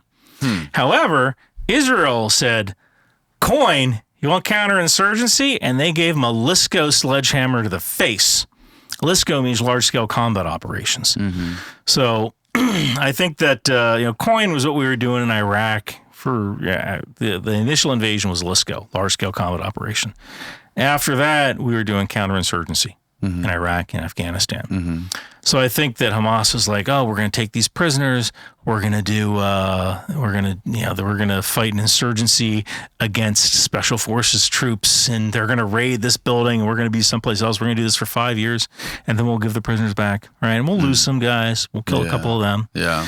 And Israel just said, oh, no, baby, we're going full. Let's go. Yeah. And they just rolled in with a freaking steamroller and just started slamming people in the face with sledgehammers. Like it was a sledgehammer to the face. I think that's one of the reasons that Hamas, they had no idea what the hell to do because they'd never been hit like that before. Like they had prepared for one kind of war, and Israel said, "Oh no, right, we're going to do it our way."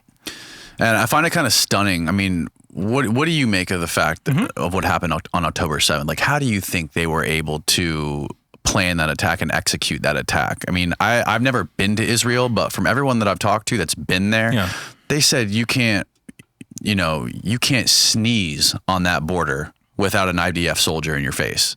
Well, they probably did it by keeping everybody segregated.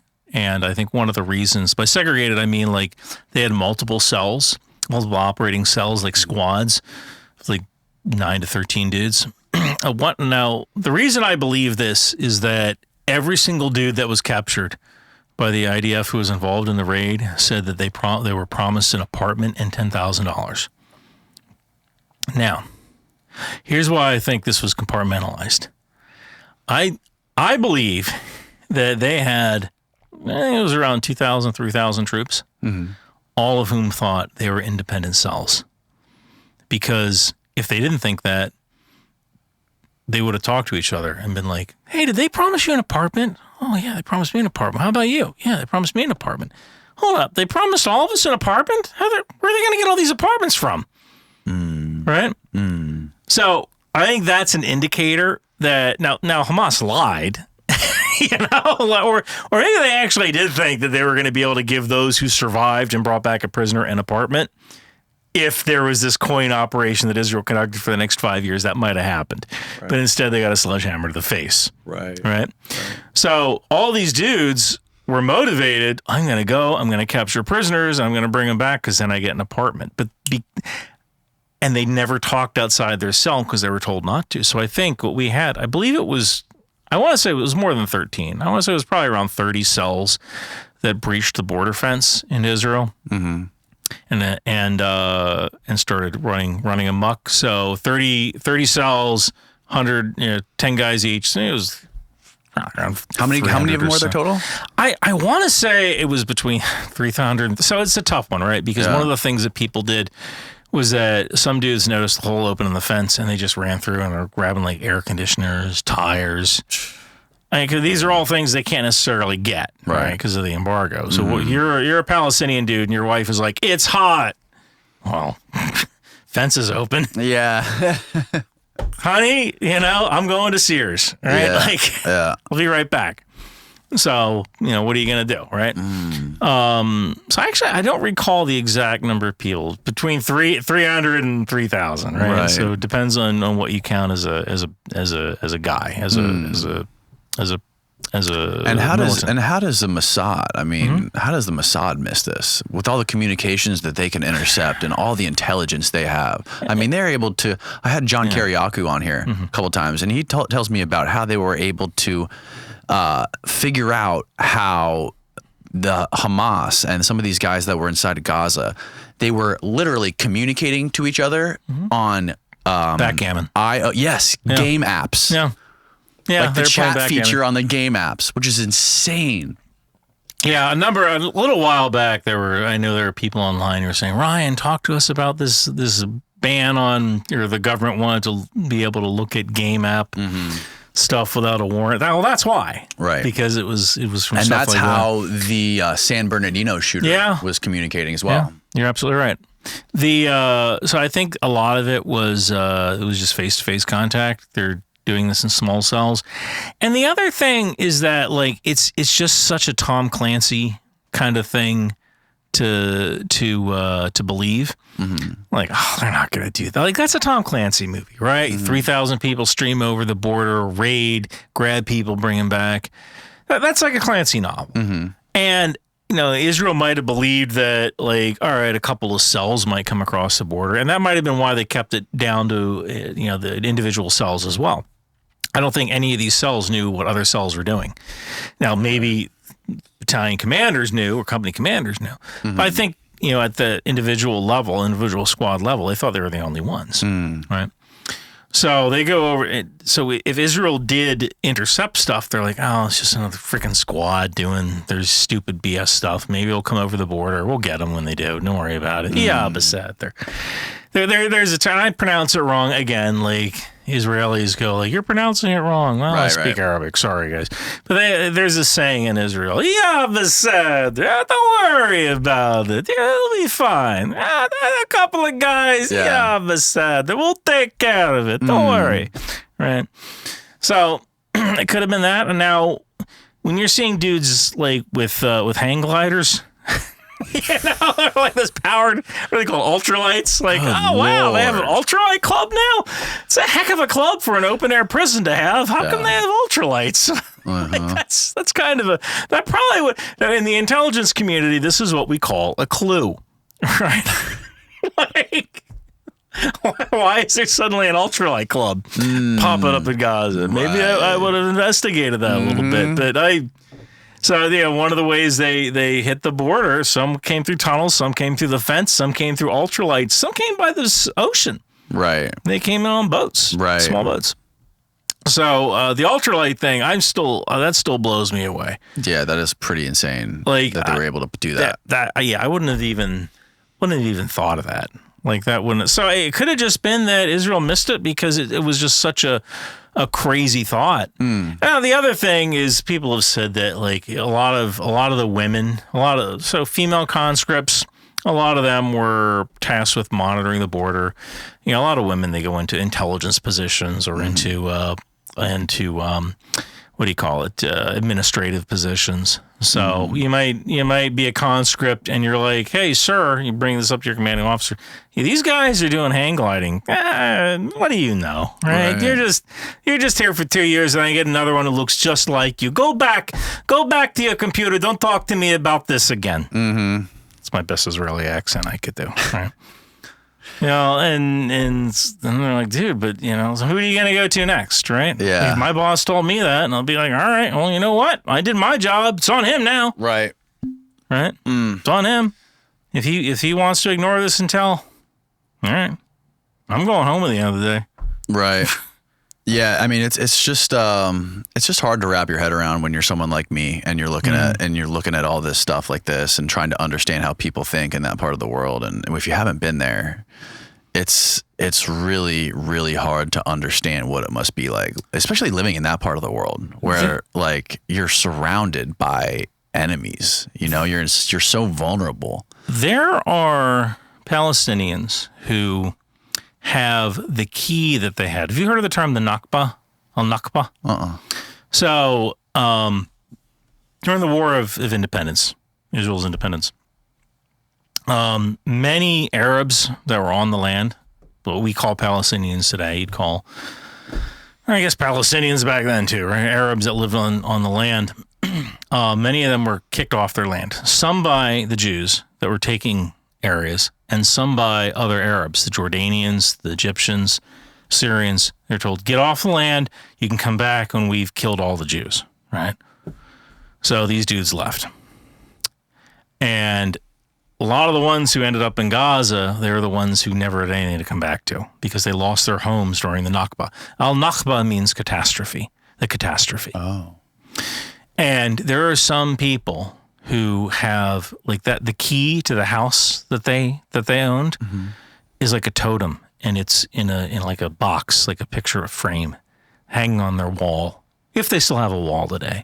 Wow. It's hanging on a wall. And that's the key that one day we will return. One day we will push the Jews into the sea and we will return to our home. Like, and this has now been 2 generations since the Nakba, right? Since the catastrophe. And so that's kind of the what we're working with here. And when you do talk to Palestinians who went through that, as I think maybe only a third of the people in Gaza were original residents, like they had farms and stuff like that. And initially Egypt ran Gaza. Yeah, it was after the 6-Day War that Egypt was like, you know what, you can keep that. Right. You know, like that's all you, boo. You deal with that. Life sucks. Yeah. It sucks. You take a look at a place like Gaza. I mean, Gaza doesn't produce anything. Right. All it does is Means nothing consume. to us. I mean, at least the West Bank, there might be some olive oil, and there's some factories there. You know, there's some trade, I guess, but for the most part, Gaza is. I mean, Jordan Harbinger. When I was on his show, he said he's been there in Gaza. I've been to Israel. I never went to the West Bank or Gaza. I was on a 4-day pass when I was there. So, we went to Jerusalem and I think Tel Aviv. And that was, at least at the time, you could still smoke in a mall there. I was like, this is great. I don't want to leave. This is fantastic. I think this was in 2008. Do you think, going back to what happened yesterday with that Israeli strike, do you think they got a green light from the U.S. to do that, or how much influence do you think that the U.S. has on what's going on? I don't think we have as much as the media or as some Palestinian sophists would like you to believe. Israel's gonna do what they need to do in order to defend themselves. Full stop. Like this is just how they're gonna do things, and they are not going to listen to us, even if we give good advice. Like, hey, maybe you ought to build refugee camps as you invade. That way you can take care of people who, who you've displaced. There's the way we wage war and there's the way they wage war. Two different ways of doing it. Yeah, they seem, a little bit unhinged, right? Yes. Yeah. And there's a part of me that says I understand, and there's another part of me that says if you want to play Army for real, right, then you have to do it the right way. And part of that right way is having a plan for what you're going to do with displaced civilians, getting them medical care, getting them food, because we should not be airdropping supplies. There was this whole thing, we're going to build a transport dock on the coast of Gaza. There is plenty of capacity at the border crossings to get trucks in. Plenty of capacity. We don't need to build a transport dock. There's plenty of capacity. The Israelis just won't let stuff in. And some of that might be they have legitimate reasons for inspecting that cargo. And some of that might be, you know what? Velo bayashali. That is not my problem. Right? Like, these guys, they attacked us and now you want us to bring in diapers? La la la la. And wasn't, and pardon my ignorance on this, my knowledge of this part of the world and the history of it is very spotty. But wasn't Netanyahu responsible for funding Hamas for a large degree over the last I've heard that, years? But I don't. So I guess it depends on what you mean by funding Hamas. I heard that they were literally sending suitcases full of cash. I mean, so because I guess the idea was that they would be it would help them fight the PLO, and it would contain that fight. Yeah. And they would maybe deplete each other somehow. Well, the PLO is a militant arm of Fatah, which is the governing body of the West Bank. So, I mean, maybe I'm not sure of that. I can tell you that, Hamas is the full, I usually pronounce this word wrong, panoply of services. So Hamas is the government, and then the Quds Force is the military. But they also have a police force. They also have an education department. They also have a health department, right? It is a country. Well, it is a state. It's not a country yet, really, right? It's a state. And they provide services to their people, trash collection, hospitals, so on. So it would make sense to support the police because they are doing police things. And you identify Hamas police by their uniforms, which are blue, right? So, I mean, and technically they shouldn't be targeted either because they're police. You're not supposed to target police. They're considered non-combatants. Now, if a policeman's shooting at you, yeah, he's a combatant. Take him out. But so in that sense, I could see them supporting the police, the training. I think Canada, I know that Canada was in the West Bank training Palestinian Authority police, but I don't know. Yeah. Wow. Canada trains people. Canada is like the world's #1 trainer of foreign nations, the Royal Canadian Mounted Police, because they speak French. A lot of them speak French. Right. So they'll go to Haiti and they'll train police. So they'll go to Cyprus and they'll train police. They train police all over. Yeah, the Royal Canadian Mounted Police are amazing. I find it so bizarre how the things we pay attention to, right? Like we or the things that the U.S. just has interest in, like this war with Israel or the war with Ukraine. But I think wasn't there recently a coup in Niger, and there's also all this this war going on in the Congo, and there's all these things going on. I think I saw about the coup in Niger, at the bottom of a feed on some website I saw. It was nowhere near a top headline, and I haven't heard anybody talk about that really. I think I talked about it a little bit. Oh, really? Yeah, and that was one of those things where it seems like we don't care about it.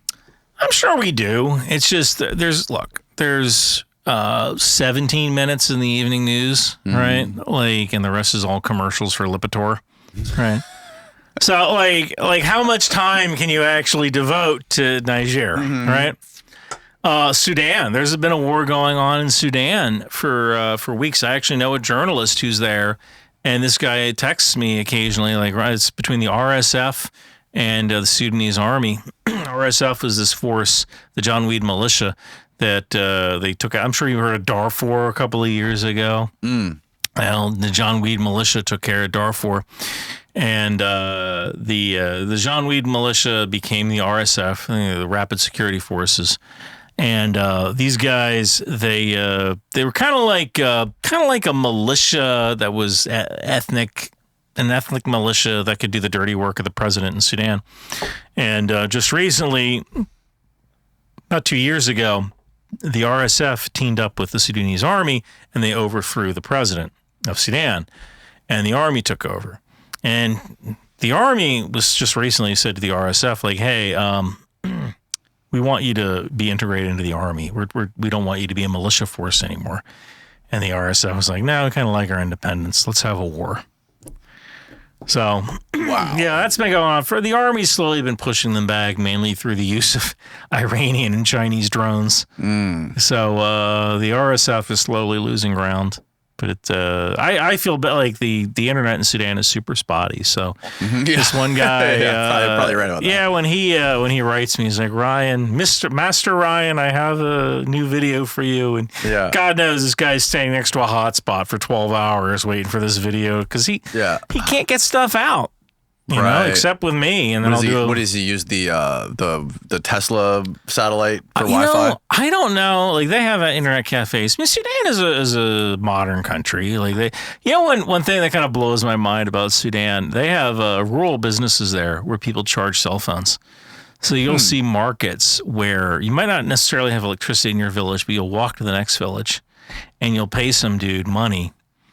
and he has these banks of chargers. He'll have like a solar charger. Wow. And it's just banks of phones, like 100 phones. And so as you do your shopping in the market, he's charging your phone. It's like going to the gas station. Yeah. Yeah. And you pay him, a little bit of money to charge your phone, and you take your phone. And that's been a way for women to make money. I'm sure you've heard of microloans. Yeah, that was like a big thing in Africa. A woman can get like a microloan for a certain amount of money. And then that woman can then go buy a charger and then start their own business. And it's just a way for women to be independent. And, oh, wow. That's pretty crazy. It is neat. It's it's funny how much they're like us. I felt the same way about Iranians. There's fake Apple stores in Iran. Yeah, I saw that in one of your videos. Because Apple's banned in Iran, right? Yeah, well, technically, we can't really export any kind of computer equipment to them. But these Iranians, they want to be Western so badly that they'll go to Qatar and they'll go to Turkey and they'll buy Apple iPhones there and Macs, and they'll bring them back to an Apple store that's totally unlicensed. Looks like Apple store. Looks like an Apple store. They got this one kid. I talked to him. It's weird when Mashal Amini was murdered by the IRG by the morality police. So 2 years ago, Mashal Amini, a Kurdish woman, she was wearing her hijab the wrong way. She was beaten to death by the morality police in Iran. And there were all these riots. And one of the hardest things I ever had to do in my life, all these Iranians, I had no idea I had so many Iranian fans. They all reached out to me and were like, Ryan, show us how to fight back. Show us how to make a bomb. I'm like, number one, I'm an infantryman, not EOD. They give us that stuff. I don't know how to make a bomb. If I don't know how to make a bomb, you shouldn't be making a bomb. Because if you don't know how to make a bomb, you shouldn't be making a bomb. Right. There's no such thing as a bomb maker who got a B. You're graded pass-fail on making bombs. All right? So don't be making no bombs. Like that's number one. All right. And then number two, it's ITAR. It's the International Traffic Arms Regulation, ITAR. I can't tell people how to make a weapon, even if I knew how to do that. I can't do that. I can export license, all this stuff. Yeah. But what I did do is, I accidentally released the entire Iranian police radio frequencies. Oh, sorry. I know some of you guys are engineers. It'd be a shame if you made a jammer, right? So you did do that? Yeah. Oh, wow. Yeah, I did that. And what were they able to? How was that able to? Didn't do a darn thing. They shot him anyway. Really? The Basiji militia. They were shooting people with birdshot. You know what birdshot is? What's birdshot? And a shotgun shell. A birdshot are these little BBs. They're designed to shoot birds out of the air, clay pigeons, if you go skeet shooting. Steve knows what birdshot is. Steve's birdshot. Big gun guy. They're little, yeah. Oh, yikes. Yeah, a lot of these women. Oh, God. All right. I'm good. I don't need to see this. Yeah, Jesus you don't need Christ. to put that up on YouTube. Yeah, we'll instantly get this video shut down. But, so I couldn't help them, but what I could do was I said, find me pictures of the shell casings. And from that, I can, what I can do is I can try to get lot numbers off the shell casings and just show where the shell casings are manufactured. So if you guys if you do overthrow the government, then we can use this evidence for prosecuting people for war crimes later, just by getting the lot number off the shell, because we can. Lot number is a manufacturing code. Okay, that'll be like almost any shell, almost any piece of military equipment. Or tells you when it was made. Yeah, like this is what lot it was coming off the assembly line. This is lot 249. So so this was made the second week of February. Lot not right. Yeah. So you have those on pieces of equipment because, like, if you have shells that aren't firing correctly, you can go, well, what's the lot number? Oh, all right, well, this is probably a bad lot, right? So you can go back to the factory and say, hey, lot 249 is bad, and they'll notice a go out saying, like, look in your bunkers, find any kind of ammunition with lot 249 on it, take that off the firing line, send it back. We need to inspect it. The ammunition typically lasts a really long time, doesn't it? Oh, yeah. I mean, there's stuff from World War II that's still fireable today. My buddy David Packhouse, he came on the podcast. He ended up selling, I think it was like $80 million worth of AK ammo to the Iraq war, to the U.S. government to arm the Iraq war. And they ended up getting it. So they won the contract, right? Yeah. They won this contract to supply the Afghan army with ammunition. Yeah. And they ended up finding the ammo in some like abandoned factory in Albania. Yeah, I buy that. Yeah. And it was all ammo that was donated from China. Huh. From like, I wish I remembered the year, but I want to say it was like from the 50s or the 40s, maybe World War II, maybe before that even. 7.62 by 39. But I guess there was a bunch of civil wars in that area around the time it came from. And for some reason, I don't remember the history. Yeah. Go back to the podcast with David Packhouse and you'll find the history. Yeah.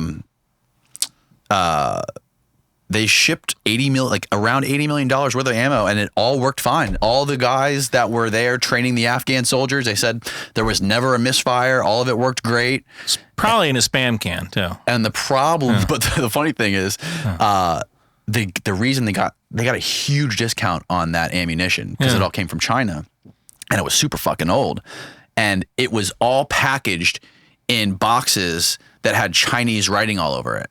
So they had to repackage tons. Yeah. Yeah, spam can. They had to repackage it all because we had an embargo on China. So the U.S. couldn't buy it if it came from China. So they made a movie about him called War Dogs. Yeah. With Jonah Hill. Yeah, that I gotta tell you, for the longest time, do you ever go to gun shows in Florida? Every once in a while, yeah. Every once in a while. So here now they're just beef jerky shows, right? Like all the good. I haven't been to one in a long time. Oh yeah, well that's just it. Like all the good stuff is gone. Like all the surplus rifles, all the surplus ammo. That was all gone. It was gone by the 2000s. Like there's essentially no more of that stuff remaining. So now you go to a gun show and it's like stuff that's double the price you can get at Cabela's. Yeah. And like beef jerky and handicrafts. Right. So there's no point. I remember when going to gun shows was fun. That was a way.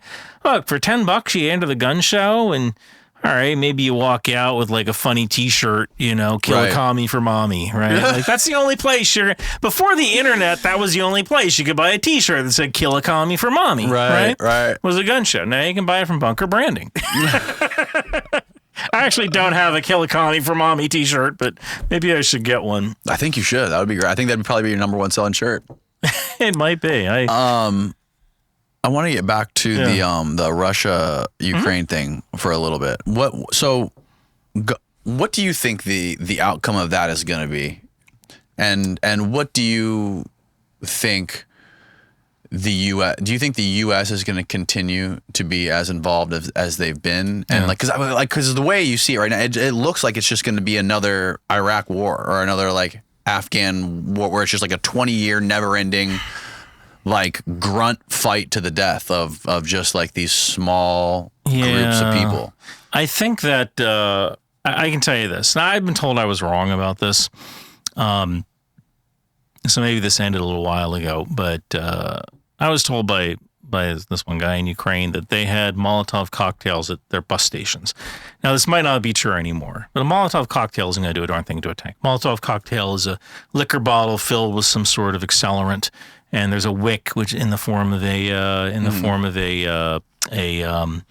rag that you light that wick and you throw it, and it bursts against the tank and it explodes in flame. Right? It's not going to do a darn thing to a tank, but people were building them anyway. Right? These improvised weapons. And, I can tell you that the Ukrainians are people who are not going to be slaves. They will not be slaves to Russia. Mm-hmm. They will fight to the last tooth and the last nail. Yeah. Right? What I see eventually happening is Russia just can't support. Russia just runs out of tanks. They just run out of armored vehicles. That's probably going to happen in about 3 years, 2 to 3 years. Their current so you rate think of that's our strategy is just to basically deplete them? I wish I knew what our strategy was, because we've had no strategy. Mm-hmm. And actually, it in a lot of ways, it's not up to us. It's up to the Ukrainians, right? This isn't our fight. Up to the Ukrainians, right? Well, so look, they are doing the best they can with what they have, and they are not lacking for bravery, right? We don't tend to tell them how to do stuff, and they're doing the best they can with what they have. So ultimately, what I see is the Donbass and Crimea. So I see the war ending through a negotiated settlement, but Ukraine negotiating from a standpoint of strength instead of weakness. And I see the Donbass. Oh, fuck. What is that? The tank turret popped off. Oh, that's what you were describing. Yeah, that tank turret hull is no longer. Yeah, the hull is probably a couple meters away. Yeah, I mean it launches into the air with such. Well, actually, I don't think that's it. I don't know if that picture is scrollable, whether you can scroll down, but. No, I think it's filling the screen. But yeah, the what does that headline say, Steve? This is Scroll down. Ukraine has become a graveyard for Russian tanks. Right. Yeah, you can't. It's behind a paywall. Yep. So, yeah, that's one example of what happens to those tanks, and you can imagine what happens to the crew, right? The crew get launched into space. Yeah. Right. Not a good outcome. But I eventually see the Donbass and Crimea. Eventually, we have like a peacekeeping force there, maybe made up of non-aligned nations like Brazil, Fiji. They do a peacekeeping tour there, and they just keep that area. Those areas become quasi-independent states, and. Maybe Ukraine is allowed to have a certain number of tanks and troops on one side, and Russia is allowed to have a certain number of tanks and troops. We have the same thing in Egypt, on the Egypt-Israeli border in the Sinai Peninsula. We've had troops there since the late 1970s, early 1980s. It's troops from countries you don't really think about, like Japan, Norway, Fiji, Colombia, the U.S., Italy, France. They're all on the border, Ecuador, Uruguay. They're on the border between Egypt and Israel, keeping the peace, making sure both sides are staying honest. Wow. But, there's that. And, the other thing that's going to happen soon is major design flaw.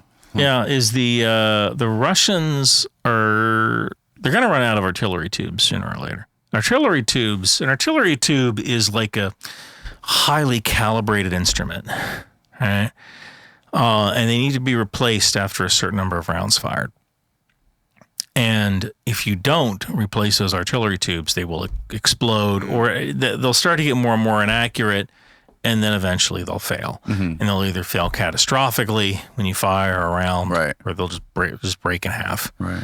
And so those tubes, they need to be replaced periodically. And if Russia isn't producing enough tubes, or if they're running low on stocks of tubes, that's going to be an issue. Yeah, it seems like I don't know if you saw Tucker's videos he made when he went over there to Russia, but he said like everything looked great. He's like it looked like the country looked like it was thriving. I didn't see any issues. You go to Kyiv, it looks great too. Right? Really? Yeah. Kyiv is just a normal Western city. Huh? Yeah. Absolutely. I mean, there might be some areas that have been hit by missiles and stuff, but Chuck Holton, who he's a colleague of mine at Newsmax. He's a reporter. You should have Chuck Holton on. That guy, he has some stories. Chuck Holton. Oh yeah, absolutely. He's he actually goes to some of these conflict areas. Okay. He's an actual war reporter. I'm not really a journalist. People call me a journalist. I don't really. Initially, I called myself a journalist, but the more I did it, the more I was like, yeah, I think I like Intel guy better, because I don't know how to do this journalism stuff, and then I see real journalists and I'm not like him. He's better than me at that sort of thing. But so the U.S. Obviously, everyone who's a Ukrainian who is male and fighting age is there fighting, right? But some women. We don't have boots on the ground, the U.S., but we do have people there. We have special forces. They're keeping special track forces. Of the weapons. Contractors are out there doing work. And we're gaining intel. I wouldn't be surprised if every night we're taking, information from the Patriot systems, and that's going straight to maybe not CENTCOM, but maybe CENTCOM. Yeah, I know. My buddy Julian Dory's had a couple CIA mercenaries on his podcast that have been like on the ground there, and I told him a lot of stories about it. But as far as Russia goes, are they basically all conscripts that are fighting this war? It depends. Or do they have military contractors that are, or like, do they have? So Russia has a mix of, they have conscripts and they have kontraktniki. And kontraktniki is contract soldiers who will sign a contract for a certain number of years to serve. And that was kind of how their army was based. It was kind of half and half. And actually, a lot of times when you came in as a conscript, it was kind of highly suggested that you become kontraktniki. And the kontraktniki, what's kind of weird is that the sergeants in the Russian army are mainly trigger pullers. Oh, some more water would be a good. Get some more of that Steve, do you water. mind grabbing a liquid death for Ryan out of the fridge? So, this stuff is good too. I'm probably going to finish this this stuff is bottle, incredible. isn't it? It's amazing. Like, Angel's Envy is amazing. So yeah, the Russians, they do have kontraktniki, and they have conscripts. And now technically the conscripts are not supposed to leave Russia, but I think that went out the window probably about 2 years ago. So now you have conscripts fighting, and it's not good, man. Like your life is, your life is brutal and short. As a kontraktniki or as a conscript, it's not good. And I know they had the Wagner group for a while. That ended. And that Prigozhin, that ended he in bit a off a fire. little more than he could chew with that one. But what's fascinating about the Wagner group is that these guys, they were able to make the kind of gains that the Russian army just couldn't do because Wagner was light infantry. Russia doesn't do light infantry. What does that mean? So, I guess if you think about it, there's, 4 different kinds of infantry, right? You have airborne infantry, which eventually becomes light infantry. You have air assault infantry, which eventually becomes light infantry. You have light infantry, which walk everywhere. And then you have mechanized infantry, which they ride in vehicles to their location. And usually these vehicles are called infantry fighting vehicles. So they get to their location, and then the infantry fighting vehicle usually has a gun on it. And it'll provide support by fire while the infantry make their way around. Well, Russia is mainly a mechanized infantry force. Even their airborne is mechanized, or the VDV, which is their airborne. Even they're mechanized. They have special vehicles that are lighter and can be dropped. And one interesting thing is that, remember what I said? What did Russia always intend to do? What did they intend to fight in? Nuclear, chemical environment, Right. That's why they all have vehicles, because it's a lot harder to get radiation poisoning when you have a vehicle with 4 centimeters of aluminum armor absorbing that dose, right? So Russia is mainly mechanized. And also the other thing, Russia doesn't tend to have NCOs, non-commissioned officers. They do, but they don't. So when I retired from the military, I was what's called a sergeant first class. Really, I was a first sergeant. I was in a first sergeant position as a sergeant first class. So I often liken the position of platoon sergeant as I am the drive-through manager at a Burger King, right? The lieutenant runs the store, but if he needs to leave because his daughter's sick, I can close up the store, right? I know how to do that, right? So in an infantry unit, the lieutenant leads, the platoon sergeant does all the work behind the scenes to make sure the lieutenant doesn't have to think about anything. The lieutenant can just concentrate on the tactical plan, right? Mission comes down, lieutenant gets the mission. He says, "Hey, Sergeant, we got this mission." I'm like, "What's the mission?" "Well, here's the mission." "Okay, I'll go. I'm going to go gather fuel. I'm drawing ammunition. I'm drawing special equipment. I'm doing this. I'm doing that." Meanwhile, the lieutenant's actually at the operations order. He's getting more information as to what we're going to do and how we're going to do it. Okay. Right? And I'm working behind the scenes to get that done. Russia doesn't have that.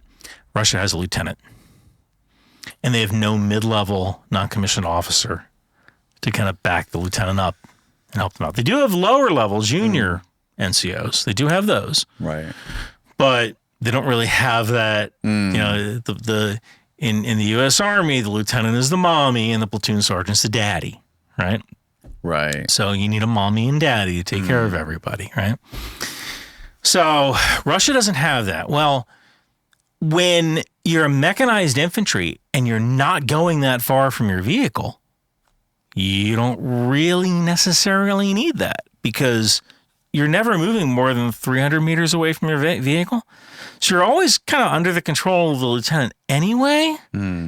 But if you're operating as light infantry, then you're operating in squads that are could be further away from the platoon, right? You get platoons who are out on their own. Now you need those mid-level NCOs who know a lot of stuff, who've been in the Army 10 years, 20, 10 years, 15 years, who kind of know how things work to lead people, right? Because they're out on their own, they're making decisions on their own. And a lot of times in the Russian Army, if the lieutenant gets killed, what the hell do we do? I don't know. Right? But Wagner, they weren't like that because they used mercenaries who had been in combat before in Africa or wherever. So they were those mid-level NCOs. Right. So they could do things that the Russian army just couldn't do. NCOs are expensive. I had to go to multiple schools to become a platoon sergeant. And if I had stayed in, became a sergeant major, I'd have to go to the sergeant major academy. To go to 3 different schools. One of which, ANOC, actually I went to Mancock, which is the maneuver advanced non-commissioned officers course. And I'm sure they had people that replaced the Wagner group, right? Or the Persuasion. I am not aware of that. It seems crazy that he'd whacked the guy. The guy was so important to that war. I mean, assuming he did, which, he did, right? Like, assuming he did, it actually makes perfect sense. I mean, look, if you look at what do they call it? Not Den of Thieves. Well, did they ever actually conclude that Prigozhin was on that plane? Did they ever actually get DNA evidence or show or even report on that? Who knows? It's Russia. I mean, you can assume anything come out of there. How do you think? Did you look into that? How do you think that plane went down? I am not an aviation expert. I don't know. Like that. Look, I'm not. One of the things I don't do is I don't talk about things I don't understand. If I'm that guy, yeah, I feel like I am very paranoid. I can tell you this. I mean, I did a video about how his wife was now the sole owner of. I actually looked into Belarusian property rights because Wagner was now incorporated in Belarus after and Prigozhin's wife is now the owner of Wagner. Of what? Really? Yeah, I looked at how their property rights transfer, and she's the owner of Wagner now. Wow. Or whatever's left of it, right? I had my buddy Andy Bustamante came on the show, and he was a former CIA officer, and he talks about how his theory on it was that it was either an access agent that got on the plane, like a server or like a hostess or something like that. Because there was before the plane didn't take off when it was supposed to take off. Apparently it took off like a couple hours after it was supposed to take off because there was technical issues with the plane, which is a huge red flag. If I'm Prigozhin, I don't know if I'm getting on that plane if there's technical issues and it's not taking off. But he doesn't think it was necessarily a bomb that was detonated on it. He thinks that it was an air-to-air missile. I don't know. Because I guess the wing came off the plane in midair, and then it fell down. If you look at the video, you can see the plane's like basically falling like a lawn dart, and one of the wings is already gone in midair, right? Yeah. So and this is something that you would probably know about. He says that the air-to-air missiles are heat-seeking, so they're going to be looking for the engine of the plane, which is right behind the wing. It depends on the missile, but yeah. So that would have basically detached the wing from the airplane. So it's heat-seeking, but infrared isn't the only spectrum missiles think in. They can also see an ultraviolet, and there's different spectrums. Like flares, like I'm sure you've seen when a plane is a missile's going after a plane, the flares pop out of the back, and like that might help against some older missiles. But nowadays missiles are seeing multiple spectrums. What is that? Okay, this is the flight path of the airplane. This is the calibrated altitude of the airplane. Scroll down, the vertical rate. So right before it crashes, look how it's going steady. See that bottom part, how it's flying straight, then it automatically like flies way up high, and then just dives. Yeah. So he was thinking, and this is his theory, is that it was trying to avoid a missile before it went down. That would be interesting if that happened, because I don't know many civilian jets that have detection software. Because look, in order to avoid an incoming missile, you have to know that you're being painted, right? You have to know that the adversary's fighter plane is just locked onto you, that you fired a missile, right? So typically you have software on there, electronic warning software, that lets you know, like, hey, someone's tagging you, right? And that's when you might take evasive action. I don't know how many civilian planes have that. I know that El Al does, the Israeli airline, right? FedEx might. Really? Yeah, if they're flying out of dangerous areas, FedEx might have. And if you something didn't like that have that software on your plane or that technology on your plane, you would not be able to see a missile coming. That's not something the average pilot's worried about. I would say, like, when pilots take off, that is last on their mind. Maybe I'll get shot down today. Unless Persuasion is on your plane and he knows Putin wants his head. I mean, so like I was saying, what was it called? Rule of thieves.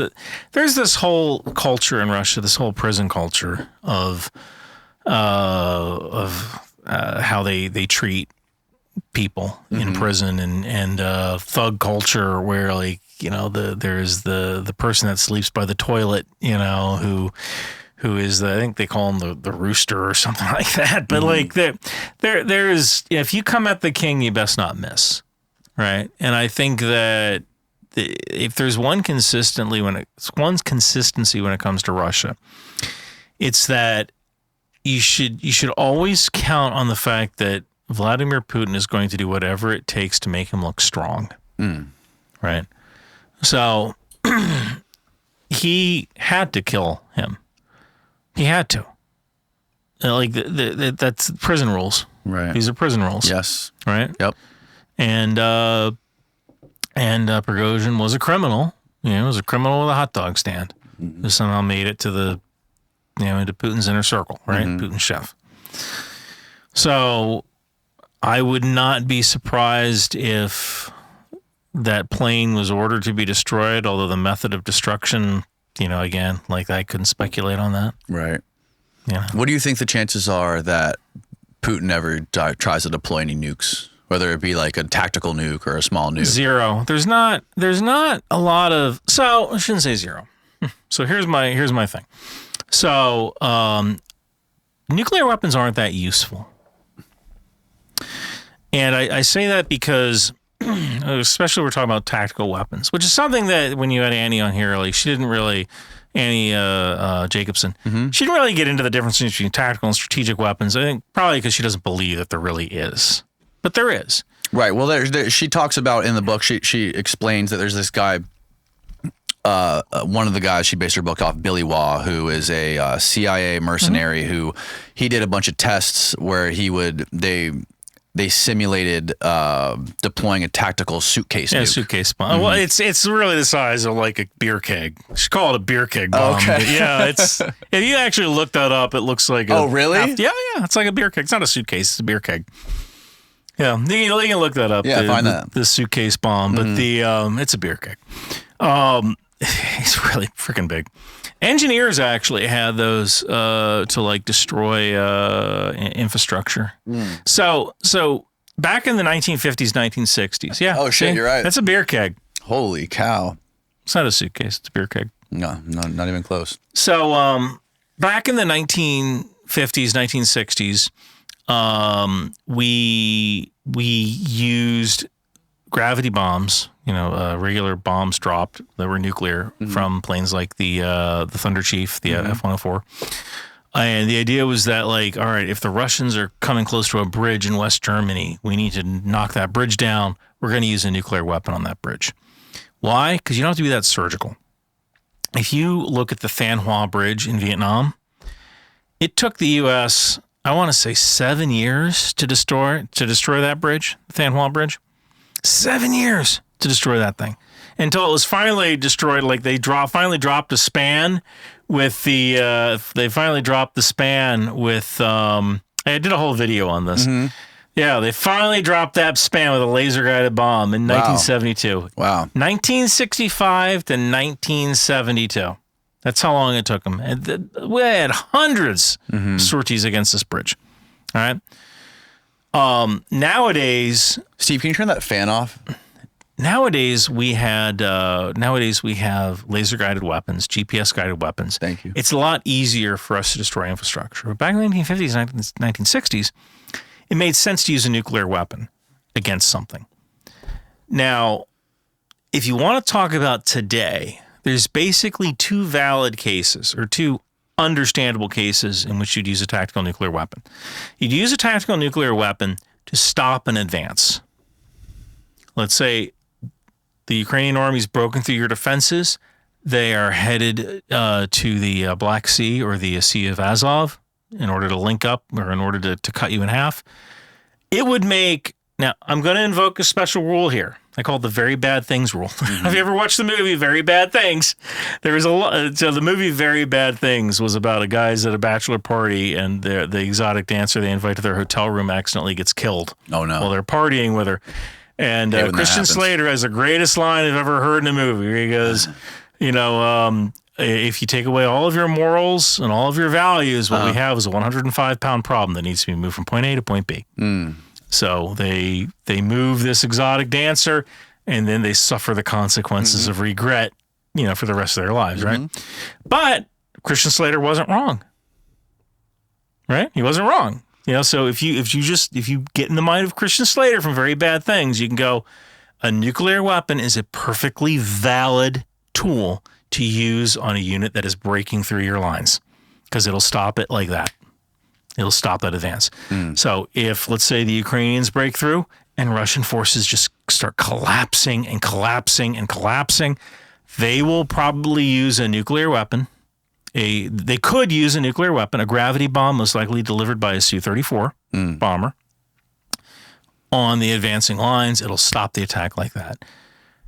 They do that, they might risk a conflict with NATO. But it is a valid use for that weapon. So that's one use case for that weapon. Second use case would be to destroy an underground bunker that you just can't reach with a conventional weapon.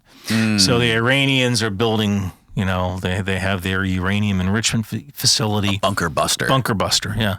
So you put that thing down, yeah. That would be another valid use. But for the most part, you're restricted to, their third valid use against shipping. A nuclear weapon, you put a nuclear weapon in a hypersonic missile, you launch it against an aircraft carrier, you've got yourself a carrier killer. So that would be a useful use case. So 3 use cases, and that's pretty much it. Everything else, so I don't really see, Ukraine doesn't have any aircraft carriers. Now, you could use a nuclear weapon and detonate that and then run people through the debris field, run people through the blast. So you use a nuclear weapon to open up a hole in the lines and then run people through that crater, or at least on the periphery of that crater. You attack through the crater or the affected area. So you don't even have to detonate it on the surface. You detonate it in airburst. In the atmosphere, There's less fallout, right? EMP effects. There'll be some, right? But you detonate that, you push everybody through that hole. There's not a lot of radioactivity because it was airburst. That was another thing Annie didn't talk about, the difference between airburst and surface burst, but that's fine. But you run everybody through that hole, and now you can break through. And now you can, get into Ukraine's rear. But does President Putin have the troops and the supplies to actually exploit a breakthrough? Because not only do you have to exploit that breakthrough, then you have to support that breakthrough. Now you need to get them petroleum, lubricants, food, fuel, water, all of that stuff through that breakthrough. Do you have the forces to exploit that? That's the question. And I don't think they do. Right? Because again, they can't build up any forces because as soon as you start building up anything greater than a company, what happens? You get hit with rockets. That's actually the dangerous part of us not giving aid to Ukraine. They're never going to run out of rockets, but it's going to get to the point where they're going to have to be more surgical or more judicious on when they use them. And that's kind of scary because then if that happens, Now they're at a point where it's like, crap, when do we can use this rocket in this forest building up here, or we can use this rocket in this forest building up here. That is a dilemma. And I've always said, you want to create dilemmas, not problems for your adversary. What do you know about our nuclear interceptor system? The U.S. has this thing called the interceptor system, where we have, I think, 44. Yeah, we have 4 at Vandenberg, and then we have 40 in Alaska. Right. That are designed to basically intercept nuclear warheads out of the sky, right? And it's essentially an analogy for that is like shooting a bullet out of the sky with another bullet. Yeah, we have. How effective do you think that is? I mean, so supposedly with all the tests they've done, it's about 50% effective, right? But if you're dealing with... Each rocket's about 50% effective, yeah. That we know of, right? Because they've done limited amounts of tests. Right. We don't have a lot of these things. Now, we have a couple of arrows in our quiver. We can shoot ballistic missiles down today. We've been able to do it for years. We've been able to do it since the 90s. So have you heard of the Aegis system? Yes. Okay. Yes. Aegis system, it's on every U.S. destroyer and cruiser. The Aegis system, it is a robotic killer. What does it stand for? I actually don't remember. I actually don't remember what Aegis.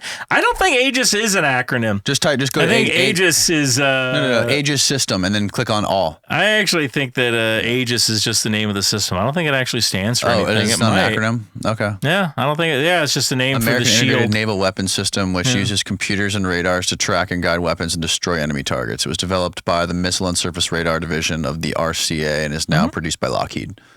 Okay. Yeah. So This thing is able to intercept ballistic missiles. I think it was the SM-3 or SM-6. When it comes to naval topics, there's a reason I call the Navy the Department of the Boat People. Like, all right, I get a little. It's talking about naval stuff. Okay, but there is a missile that can take out ballistic missiles. When we've been able to do that, we did that with the Scud. I don't know if you remember the first Gulf War, the Scud missile. In the first Gulf War, Saddam Hussein was firing Scud missiles at Saudi Arabia. And the Scud is a short-range, medium-range ballistic missile. And we were maybe or maybe not shooting those down with Patriots. It was kind of a weird thing. So our Patriots are our interceptors. And back then, the Patriot, the PAC-1, or the Block 1 version of the weapon, was a proximity warhead, which would blow up when it got close to the target. So this thing gets close, it blows up. But the problem is that it blows up in a cone. And so as the missile's coming in, the cone is still expanding. And so a lot of times the cone was kind of missing the missile, was blowing up behind the missile. So that's why we developed different versions of the Patriot that would actually do hit to kill or kinetic, a kinetic kill, the PAC-3 GEM version of the missile. But so we can kill missiles with the Patriot. We can kill ballistic missiles with the Patriot. We can kill ballistic missiles with THAAD. Which is, what is THAAD? THAAD is it's another kind of interceptor, theater area, THAAD, defense. I'll have to look that up, the actual name of THAAD. We don't have a lot of THAAD batteries, but THAAD system, THAAD, Terminal High Altitude Area Defense. There you go. Yeah, THAAD. So think of it like, if the Patriots started lifting weights, right? That's a THAAD. Okay. Right? So we have that system. Now, those systems aren't deployed. There might actually be a THAAD system protecting D.C. We actually don't know. There might be THAAD or NASAMS. There's been rumors. Again, you go on dates in the Beltway, like, oh yeah, we have a THAAD system protecting. It's in West Virginia. Like, really? That's always a weird thing because like when some girl tells you about that, either they're telling you a secret that you're not authorized to know, or they're full of it, and both of those situations are bad. Yeah. Both of I don't those think I've ever been situations. on a date where a girl's been bragging about THAAD missiles. You missiles. got to live in D.C., right? That's a like DC you live thing, in D.C. Yeah. It's like 100%. I know this thing. I know this guy, right? Yeah. So Hierarchy climb. yeah, we can shoot down. We did a shoot down of ballistic missiles in I think it was January of 2001 or maybe 2002. It was in the UAE. The Houthis launched 3 ballistic missiles at a base in the UAE in the United Arab Emirates, And I actually have a video that I collaborated with several Patriot guys on, and I actually show what the ECS looked like. I show the actual engagement that happened on screen using like this simulator, where we actually show what's going on. And I got to tell you, people said that I had one person say that video is better than the Hurt Locker. It was more exciting than the Hurt Locker. Thank you. I appreciate that. And I like to make air defense exciting. Yeah. I was actually told they show that video at air defense school. Like when people are like, you know, when they get to the school and they're getting their smart books and they're, you know, getting their haircuts and all that movie's playing in the background, which is kind of cool, I guess. Yeah, I guess the scary thing about our interceptor system is that, I mean, like, the worst fear is that some unhinged dictator like Kim Jong-un is going to send a rocket, right? Send an ICBM towards us. And if they did that, we have the, what's it called? I think it's called launch on warning system, which basically means the second our SBIRS system or our satellites detect a ballistic missile heading towards us, we have to empty our ICBM arsenals, right?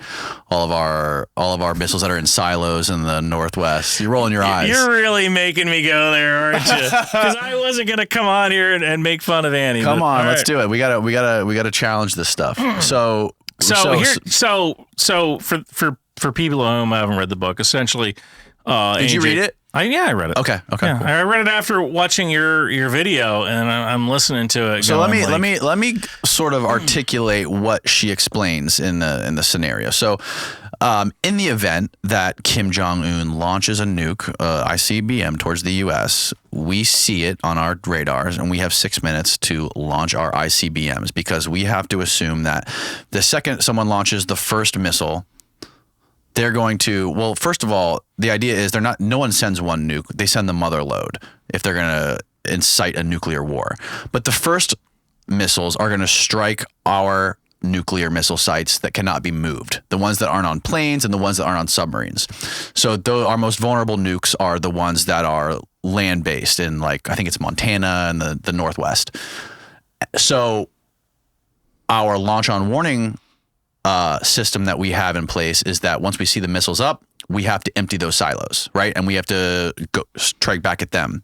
So now the problem is, if we launch over the North Pole, then we have to fly, those missiles have to fly over Russia before they hit North Korea. When's the last time we were able to get Russia on the phone or Putin on the phone in 6 minutes? I don't think it's ever happened. I think the last time that we tried to get Putin on the phone, it took like more than 48 hours before we can get a response. So, but Russia, their generals are going to see that we now have nukes flying towards Russia. Yeah. But there's very little, if not zero, chance that we're going to be able to get on the phone with them to let them know, look, these nukes aren't coming for you guys. They're going for North Korea. So they're going to see those coming from the U.S. They're going to do the same thing. They're going to launch theirs. So that is an opinion a person can have. So Roger Ebert used to have this thing. He called it the idiot plot, which is the only way that a movie can work is if everyone's an idiot. Right? And in that particular book, in that particular scenario, that was a very unique scenario. So in this particular thing, North Korea launched a nuclear weapon, and the United States decides to fire their arsenal, but because those weapons have to go over Russia and we can't get Russia on the phone, Russia counterstrikes. Now, I think probably what would have really happened is we would have just let it come. Really? Let it take out the Pentagon. We can do Pentagon, whatever, right? So what if there's not a nuclear weapon on it? There's no way of knowing. Is that a nuclear weapon? Is it a decoy? Will that weapon actually explode? I actually question whether Russia's arsenal, whether their nuclear arsenal has enough tritium in it to actually work. Tritium decays. It's a radioactive isotope that's used to actually boost the nuclear fusion process. This is a big debate to have in 6 minutes. It is, but here's the deal. One nuclear weapon is headed toward the U.S. We have time. We have our submarines. We have our bombers. We have all of our missile fields. We see one weapon. We don't see an entire 2,000 weapons coming at us. We see one weapon. All right. One weapon Could be a MIRV, multiple independently targetable reentry vehicle. Could be a MIRV, right? Could be multiple weapons on it. But even one missile isn't going to take out multiple silos, right? So we're still going to have our counter. So another thing, in nuclear warfare, you have counterforce and countervalue. All right, counterforce is you're attacking the enemy's ability to launch nuclear weapons. Countervalue, you're attacking economic targets, the ability of the enemy to wage war. All right, attacking Washington, D.C., I guess you'd call that a countervalue target, right? Not necessarily a counterforce, a counterforce target because you want to cut off the head of the snake, right? You want to cut off the command and control capabilities. So let it hit Washington. Screw it. Maybe it's a dud. Maybe it won't explode. Maybe it's a chemical weapon. You lose Washington, you know what happens? Nothing. So you got to get a new Congress. That's easy, trivial. We can do that, right? But you launch that nuclear weapon and it takes out Washington, D.C. We still have 1,500, 1,800 ICBMs. Well, we have 400 or so ICBMs in Minuteman ICBMs. We have a bunch on submarines, and then we have some gravity bombs and cruise missiles, the AGM-86s that can be launched from B-52s, and gravity bombs that can be fired from the B-2. Do you think we have them on satellites? No. No? I mean, I don't know, but for what? There's no purpose. There's no reason for that. You know, we know about every satellite we ever launched. But we worry about other countries having them on satellites. So what does that actually give you? Only thieves think people are stealing from them.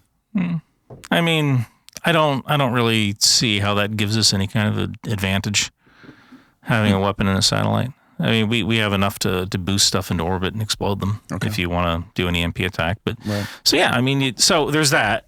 So let it explode. Screw it. Let it explode. And then after that, we can look at our options. So that's number one. Part of the plot point of that book was that Russia sees us attacking. Russia has the capability of detecting a launch from North Korea. Say that again? Russia has the capability of detecting a launch from North Korea. Okay. Their systems might not be as good as SBIRS, but they'll definitely go, whoa, something just blew up in Washington. We don't know what that was. Let's get America on the phone. Yeah. So that's kind of like a major, again, it's the idiot plot. Roger Ebert's idiot plot. In order for this to work, everybody has to be an idiot. Right? So we kind of traipse toward nuclear war, in that particular book. And I don't really foresee us, and if we had done that, if they really did explode a nuclear weapon over Washington, you would have the 2nd ID, 2nd Infantry Division, and every single ROC soldier and Marine in Republic of Korea ready to go north and jack these guys up. We wouldn't even have to use a nuclear weapon. North Korea would probably collapse in about 3 days if we offered them food. Right? It's such What do you think about the part in the book where she says that there have been like hundreds and hundreds of war game scenario or simulations that they've run, and every single time this exact thing happens?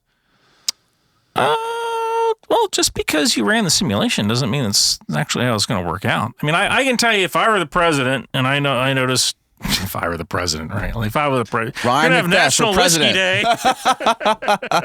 right? I think you'd be a good president. You would at least be good for morale. Oh my God, I would be the first bachelor president since Chester A. Arthur, right? Can you imagine? It's tough enough for me trying to date women now. Can you imagine what that's like if I'm president? So what do you do? Well, I'm the president. Oh, what do you do? Well, I work for the African Coalition for Hair Removal Services. Okay. Yeah, it's tough when you're almost 50. That's the How old are you? I'm 48. 48. Wow, Yeah, I thought you were way younger than that. I attribute that to smoking and drinking. Yeah. Look. You know who Carol O'Connor is? The guy from All in the Family. Meathead? No. All right. So all right. Years ago, I know who Archie is. Yeah, Archie Bunker. Yeah, Carol O'Connor played Archie Bunker. Okay, got it. That's his Archie name. Bunker. Right. So Carol O'Connor, I believe, was 48 in that show. He looked like he was about to die. Right. Like sober. The Golden Girls were in their 50s. Yeah, Archie Bunker. That's Carol O'Connor. I'm his age. That's wild. Yeah, he looks late 60s.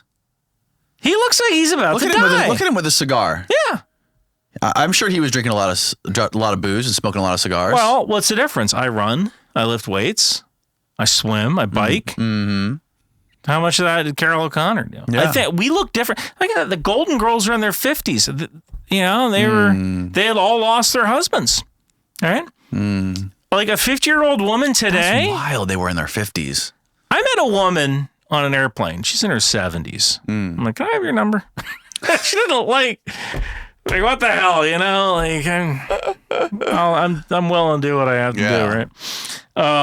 But yeah, I think that just because we take care of ourselves today, it just means that we look a lot younger, and maybe I just have good genetics. Not everybody. I meet a lot of people. I was just having a conversation with my friend about this the other day. I've met a lot of people recently who are like younger than me that I thought were 10 years older than me. Could just be hard living. I don't know. It's all genes. Maybe you got good genes. I could have good genes. I can tell you this. I drink a lot. I smoke a lot. I probably have about 3 drinks a day. Really? Yeah. This kind of stuff? Yeah, usually whiskey. If there's a game on, like there's a basketball game, I'll have a couple of beers. But you're a big basketball fan. Yeah, NBA. Yeah. Who's your team? Oh, the Wizards. The Wizards. But I like to watch the Heat. I'm sorry about I know it's bad. I like to watch the Heat. I've flown down to Miami for Heat games. I've gone to games at I was in San Francisco, went to a Golden State Warriors game. Let me tell you, Steph Curry. Watching that guy, it's like that's. You know, I have said I'm a Christian. This is if you don't believe in God, watch Steph Curry shoot.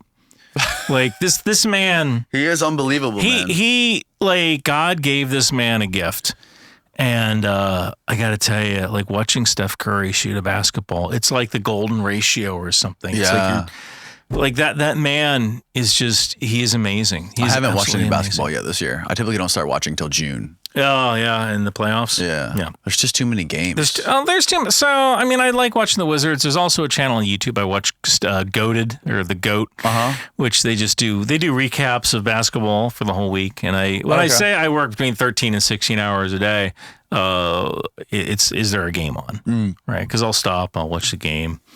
I do like basketball, and you can be done in 2.5 hours, 3 hours. You're done.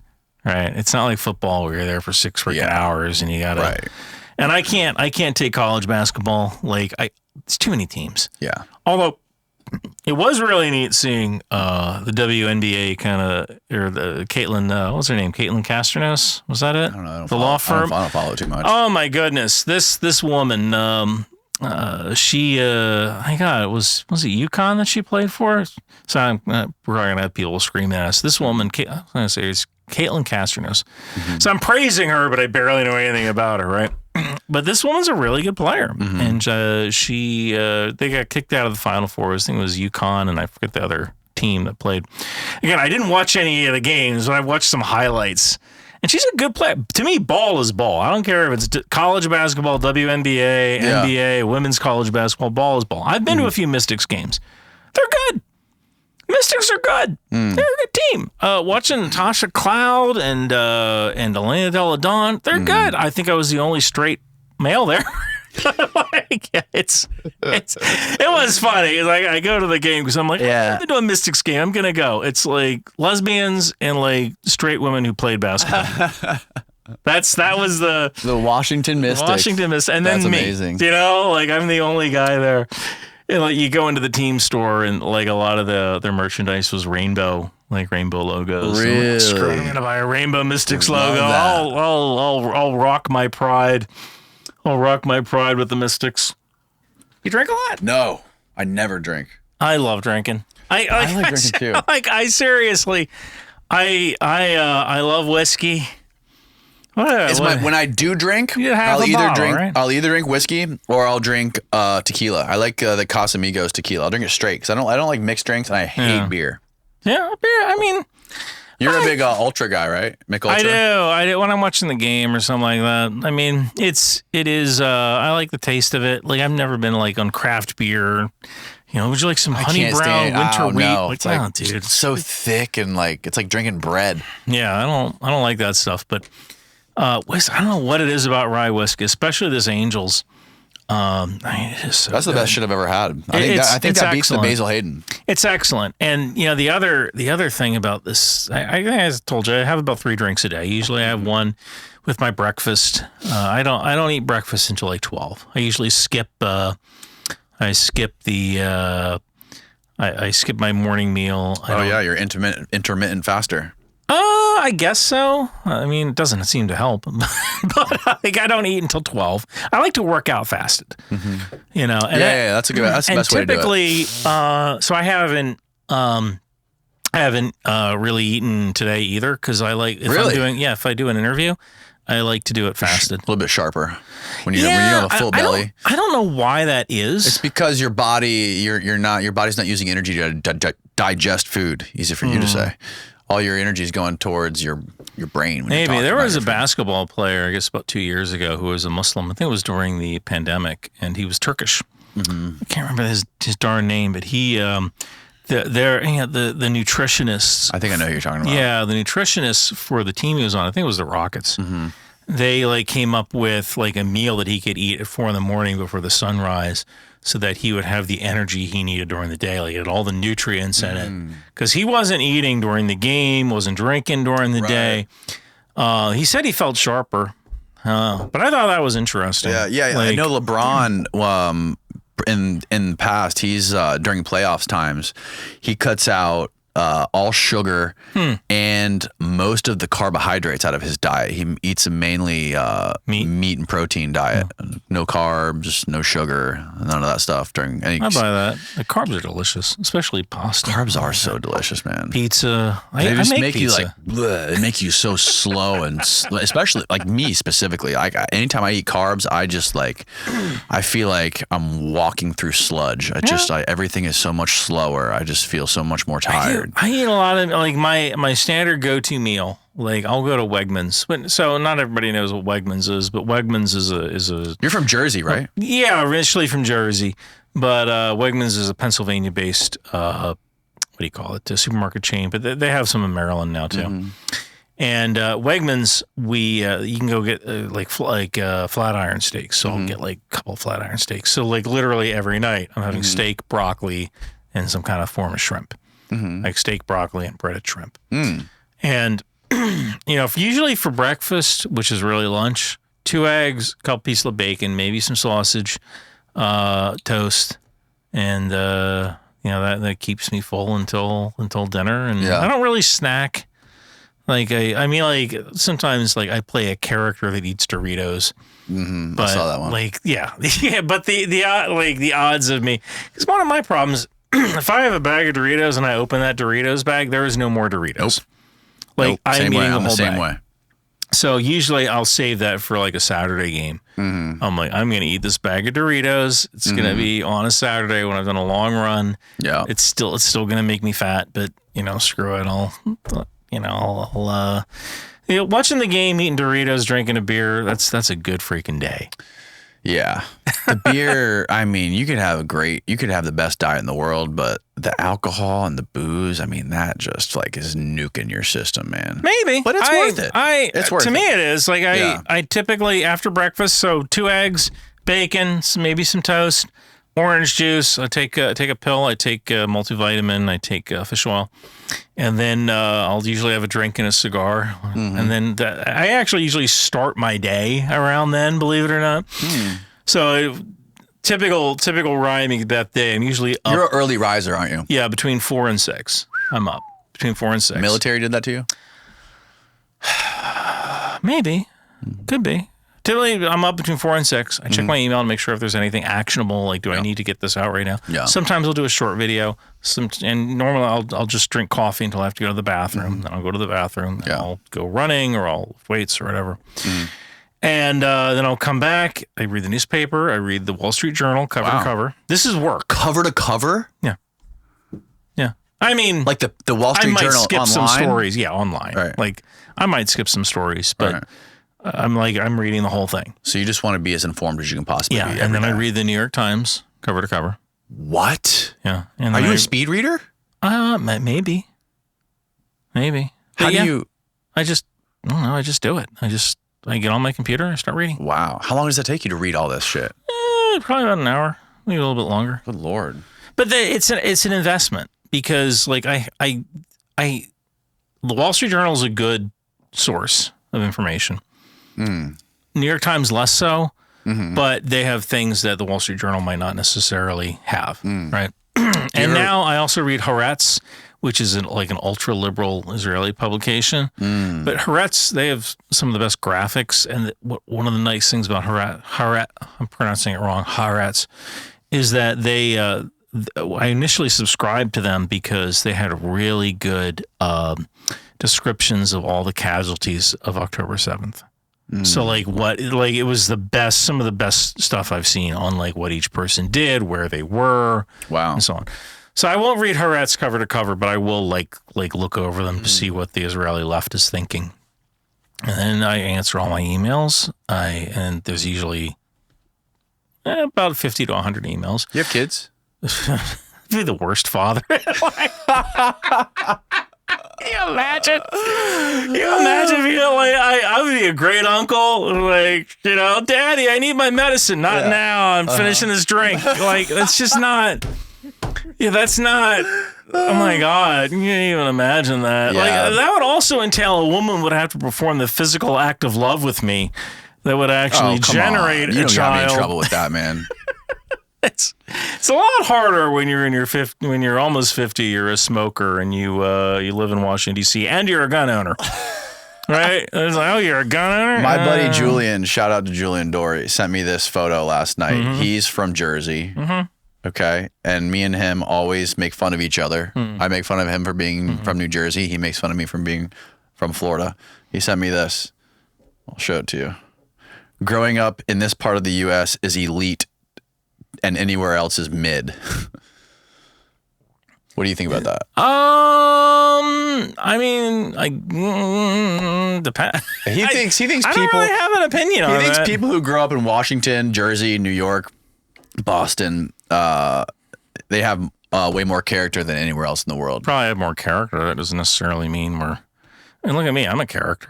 Yeah. Like about 2 years ago, I had like a contest for people to like imitate me. And they're like, Really? You're your own imitation. You know, like I'm my own character. Do you have any PTSD from when you were overseas? Do you see any crazy? I don't. Boy, I'm like trying to think about how to answer that. I've had nightmares before. You've had nightmares. Yeah, like I've no severe PTSD. I've never been diagnosed with it, but I couldn't even get a hearing loss claim. So Really? figure that one. You got out. hearing loss? Yeah. Really? You got tinnitus? No, I don't have that, but I know I have hearing loss. Do you have hearing aids? No. No. No, I was non-service connected. My hearing loss is non-service connected. But there were times when I've woken up. Like I've had flashbacks before, and like so flashbacks. Like a lot of people think a flashback is like the world turns into a kaleidoscope and Anagata Devita starts playing.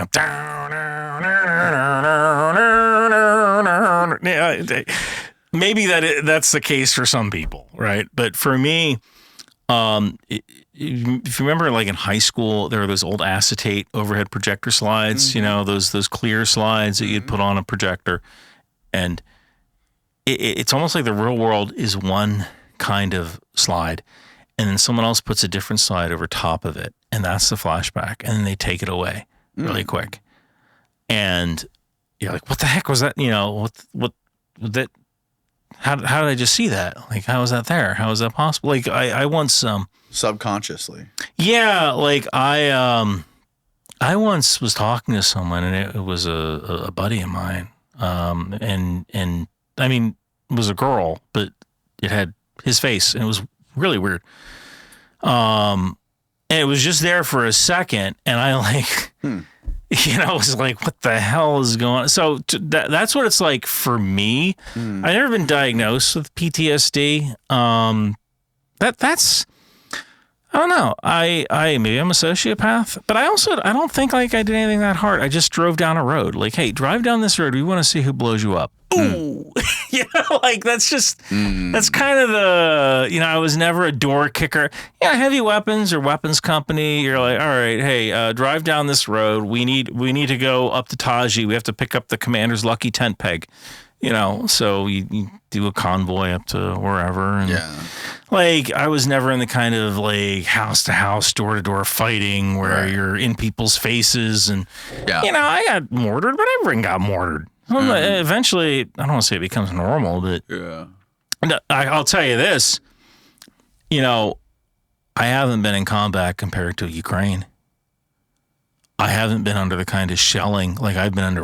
Oh, crap, what was that? Yeah, right. Is it Thursday or is it Friday? Is it Friday? It is Friday. Oh, shoot. Shit, what you expected today? Are there days off? Well, Friday is like the holy day, and Friday and Saturday. Okay. That's why, I don't know, if you've talked to anyone from Afghanistan, they have a term called Man Love Thursday, where guys will be intimate with each other. Oh, yeah, I've heard about that. There's a lot of that over there. Yeah. And it's their thing. It's a cultural thing. I'm not saying there's anything wrong with it. It's just their culture. But compared to like guys in Ukraine who've been under artillery fire for hours, for days, I haven't been in combat, not even close. Right. Not even freaking close. So, I'm driving down a road and an IED blows up the convoy behind me. Like, that's nothing. That's nothing. Right. I'm not a hero. not even close, right? Yeah. That's an interesting question, though. I'm sure some guys, and I'm not. Well, I just know a lot of kids. Yeah. I know a lot of guys that I've met kind of like got into military or went overseas, just not necessarily because they really wanted to, but they really didn't have many other options, and they thought it would be like I had 3 different things I could do, and that sounded like a good idea. Never really like had this drive to go over there and fight. You know what I mean? I liked it. You liked it. And I was good at it. I wear, so I get this crap a lot. I wear the Star of David. I'm not Jewish. A girl gave me this. And I get to look up, I get to wake up every morning and I get to look at my greatest failure every single day. So with this girl, and I was on one deployment, I was to Iraq, and, I love this woman. This is going to be picket fence, like this was it. This was the woman. Time I was doing QRF, Quick Reaction Force, just, I was just lifting weights and eating steak, right? And once in a while, maybe get mortared or whatever, right? Just there to react quickly, right? And I hated it. It's like, dude, I want to go on the road. So I liked it. And I was good at it. And I knew what to do. And I wanted to do it. I liked it. And I told this girl, look, a unit was being formed to volunteer. And I volunteered. And she said, you better take your name off that list or you're not coming home to me. And I did it anyway. I lost her. I still have the medal that she gave me. And I think that's why I'm still, that's why I don't have a girlfriend, right? Wow. Because I had the love of my life, right? And I threw it away because I wanted to be out on the road. When you pull into base, when the Navy comes out and they read your Duke, they read your jammer, like, I did it. Like, you didn't get me today. Good luck tomorrow, right? Let's see what you got tomorrow. You like the adrenaline? I don't know if there is adrenaline. I guess I don't know. There's something to be said for doing something well. Like there wasn't a lot of things in my life that I was good at. I was a good weapons NCO. I was good. Yeah. I was good at that. Like, I knew my stuff. My guys respected me. I knew what I was doing. I liked the job, and also I could run and people liked me, right? Like, that's, I often say, like, why did I do well in the military? Well, it's because I could run fast and people liked me. Like, that was literally it. That's all it took, right? I don't know. One of the stories I tell, I love telling the story. I was, when she ended things with me, the girl who gave me this necklace, when she ended things, when I came back, I talked to this rabbi I talked with her rabbi because I was like, maybe like you can talk to her, get us back together, you know. And while I was there, we were talking. I talked about this one. I was in a dangerous situation, and I came out smelling like a rose, you know. And I asked the rabbi, like, I was like, do you think maybe God has a special plan for me? And the rabbi went, maybe God has a special plan for someone else in the vehicle. Like, what? I should have talked to a priest. Like, thanks a lot, buddy. Wow. Like, should have talked to an Episcopal priest. Thanks a lot, buddy. But he wasn't wrong, right? Like, what a typically Jewish answer. And what makes you so special? Right. Nothing. Right. There's absolutely nothing special about me, right? Yeah. So, yeah, that's, you know, I get to, every morning I wake up, I brush my teeth, I look at myself in the mirror, and I see my greatest failure every day. How lucky am I? Right? How lucky does that make me that I get to look at my biggest failure every single day? It drives me to move forward. Really? Yeah. That's If I'm not going to have that life, well, you know, I'll have this other life. This isn't so bad. I get to fly around. I get to talk to people. I get to, I wrote software that killed bad guys, right? Like my software was able to find bad guys that ultimately put a hellfire through their window, and the world is a better place. I tell you something, you know, I actually had, I never saw her again. I had a girl ask me, like, how do you feel? It's like, when you find out that happened, how do I feel? I feel like going home, cracking open a beer, ordering a pizza, and watching the Wizards. That's how I feel. You'd be a great CIA officer. Well, You know, that's what they look for when they recruit. They look for people on the edge of sociopathy. Yeah. I don't think I'm a sociopath, but I think I'm too old too. Sociopathic tendencies. I could probably join you can't be full blown. You just got to be, you know, you got to have the tendencies. Dude, if there's a bad guy, you know, I mean, our software is so good. Like, it's so freaking good. Like, I want to look for all vehicles that are white trucks with a dent. White trucks with a dent in the rear quarter panel. All white trucks, the dent in the rear quarter panel, whose phone numbers have this phone number. Oh, this is Daddy El Baddy's driver. All right, let's track this guy. Yep, this is Daddy El Baddy. He's coming out of that vehicle. He's walking with a limp. You know, that must be Daddy El Baddy. All right, how many people? What's the NVC? Oh God, the non-combatant cutoff. Forget the acronym for that. NCV, non-combatant cutoff value. All right, what's the non-combatant cutoff value? All right, it's 0. Okay, well, there's no civilians around. Non-combatant cutoff value is all right, we can take this guy out if there's 5 civilians around him.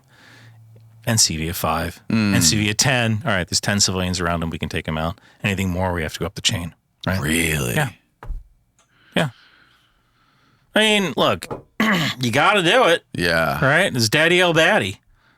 Right? How many people is Daddy El Baddy going to kill? And some of these guys, they hide around civilians. Like, you don't want to hit civilians. You know, the irony of that, too, of like covert action and like tactical surgical strikes that sometimes, like this guy is important enough that we're okay if it takes out 10 civilians. But what is that compared to like boots on the ground, conventional warfare, right? Like covert, like this is the big debate of covert action versus conventional boots on the ground warfare. Why not have just mercenaries that you deploy just to take off the head of the snake? Guys that are going to go out and cut throats, right, of the leaders, and not have all those civilian casualties and not destroy the lives of these soldiers, whether they're drafted or whether they just, you know, volunteered to go to war. It seems like, I don't know, it seems like it would be a little bit better of an option. Yeah, I mean, I'm sure contractors are used in some cases. That's a little bit beyond my skill level or what I do. I mean, I just tell my client where the bad guys are. Yeah. What they do after that, you know, it's up to them, right? Right. But I mean, I can see So sometimes you need boots on the ground because you need to change government or whatever, right? That's a question that I'm sure Israel faced after October 7th. Like, do we hit them with a sledgehammer or do we do these pinpricks? Surgical. Right? Do we do surgical? And they went with the sledgehammer. Sometimes you need the sledgehammer, right? Like sometimes that you can kill your way out of a problem. How many Seminoles do you see here? Good Lord. Right? Like that's kind of a horrible thing to say. Yeah, I'm sure it's really horrible what Andrew Jackson did to all those Seminoles, but I'm sure you're like, it's nice it doesn't snow. Right? So, like sometimes you use the sledgehammer. Right? Okay. What do you think happens with China, Taiwan? That's a tough one. So I'm not saying anything that isn't public knowledge. Either China's going to attack Taiwan in October of this year. Before the with election? Missiles, before the election. Or they're going to wait until 2036. So if it's this year, it'll be a missile attack. It's 2036, 2035, 2036. Could be an invasion. Could be as early as 2037 or 2027, but I don't think so. They need time to train, build up equipment. And I number one, I hope it doesn't happen because there's a lot of people in China. So this is probably going to get played on a loop by propagandists, but Taiwanese are Chinese, right? They have relatives who live in China. And they don't want to go One to China war. Ryan over here. Well, I mean, it's the truth, right? Like, how did Taiwan form? Well, it was the whites, right? It was the people who left mainland China. They went to Taiwan, established their own government there. They let the communists do their thing, right? So they have relatives back in mainland China. There's trade. I think Taiwan is one of China's biggest trading partners, right? And here's the other thing. If Vietnam and Afghanistan had a baby, it would look like Taiwan. If you look at the geography of Taiwan, the entire western half of Taiwan, I think the entire western 2/3 of Taiwan is all mountains. So Taiwan is basically Afghanistan with leaves. And every Taiwanese male knows how to use a gun. Every Taiwanese male is conscripted, and they have quite a few females who volunteer. And one of the most popular things to do in Taiwan now is join these shooting clubs. Really, they're like airsoft clubs, but they have these shooting clubs where guys learn, they do tactics and stuff like that. These are people who do not want to be slaves. And there will be a Taiwanese dude with a rifle behind every blade of grass in every single mountain pass if China tries to invade. And China doesn't want to blow up their infrastructure, do they? Well, that's a good question. I mean, ideally, you'd like to capture the chip fabs intact, right? Because that's what Taiwan is, right? Taiwan is the chip factory to the west. Right. And so you want those chip fabs because I want to say 90% of all the world's chips are made in Taiwan. And you can't run your country without chips. Right. Chips, I say the chips today are the steel of World War II. Right. We won World War II based on all the steel that came out of Bethlehem, Pennsylvania. Right. Well, chips today, they go into the high-tech equipment that allows us to fight wars, right? That allows us to do the C4ISR, the command control communications, computers, intelligence, surveillance, reconnaissance to find where the bad guys are. If I have better C4ISR than you, I know where you're going to be and what you're going to do. I can stop that from happening, right? And we're getting into AI and using AI to figure out where the bad guys are going to be, what they're going to do next, who is doing what and why. Like that's in the intel world, the why that's the big thing. Like if you can figure out the why, it's like, ooh, yeah. Right. I can tell you who. Yeah. But why, that's the golden ticket, right? Why is this country doing this? So, I mean, they'll probably try to capture the chip plants intact. I don't know. I would imagine the Taiwanese, they may or may not have explosives on those fabs or will destroy them themselves somehow if they detect an invasion. It's certainly possible. Yeah. I mean, I would imagine they don't have explosives on do them you now. think That is an accountable item. What do you think the U.S. reaction would be? Probably send an aircraft carrier along with Great Britain, France, Australia, New Zealand. Australia? Yeah. Really? Yeah, some of the best special forces in the world in Australia. The fight isn't necessarily going to be in Taiwan. It's But gonna wait, be all isn't over the Australia Pacific. really dependent on China? Well, there's trade with China, but Australia is at war with China right now. Really? Yeah, cyber and information war. I'm going to a conference in July, I think. It's the 2024 Emergency Medicine Conference, Emergency Services Conference. I forget the darn name of it, but it's at the Gold Coast. I'm going to be speaking there. I'm going to be presenting a paper on how misinformation can be used during a natural disaster. The Hawaii, I remember the Hawaii wildfires. Oh, yeah. Back in, so that was a lot of the. Wait, the wildfires. What? in Hawaii, yeah. When was this? You're not It talking about was in- Maui, right? Yes, the Maui Oh, Maui. wildfires. Oh, that was a Chinese. you That mean was it a wasn't a Russian directed energy misinformation weapons? operation. No, it was not directed energy weapon. Like that kind of thing. Oh God! Like I wanted to get into that. Like I got to talk about the was everywhere. inverse square rule, and because when you for every as you double the distance, the power drops by the inverse of the square. But the there was a wildfire.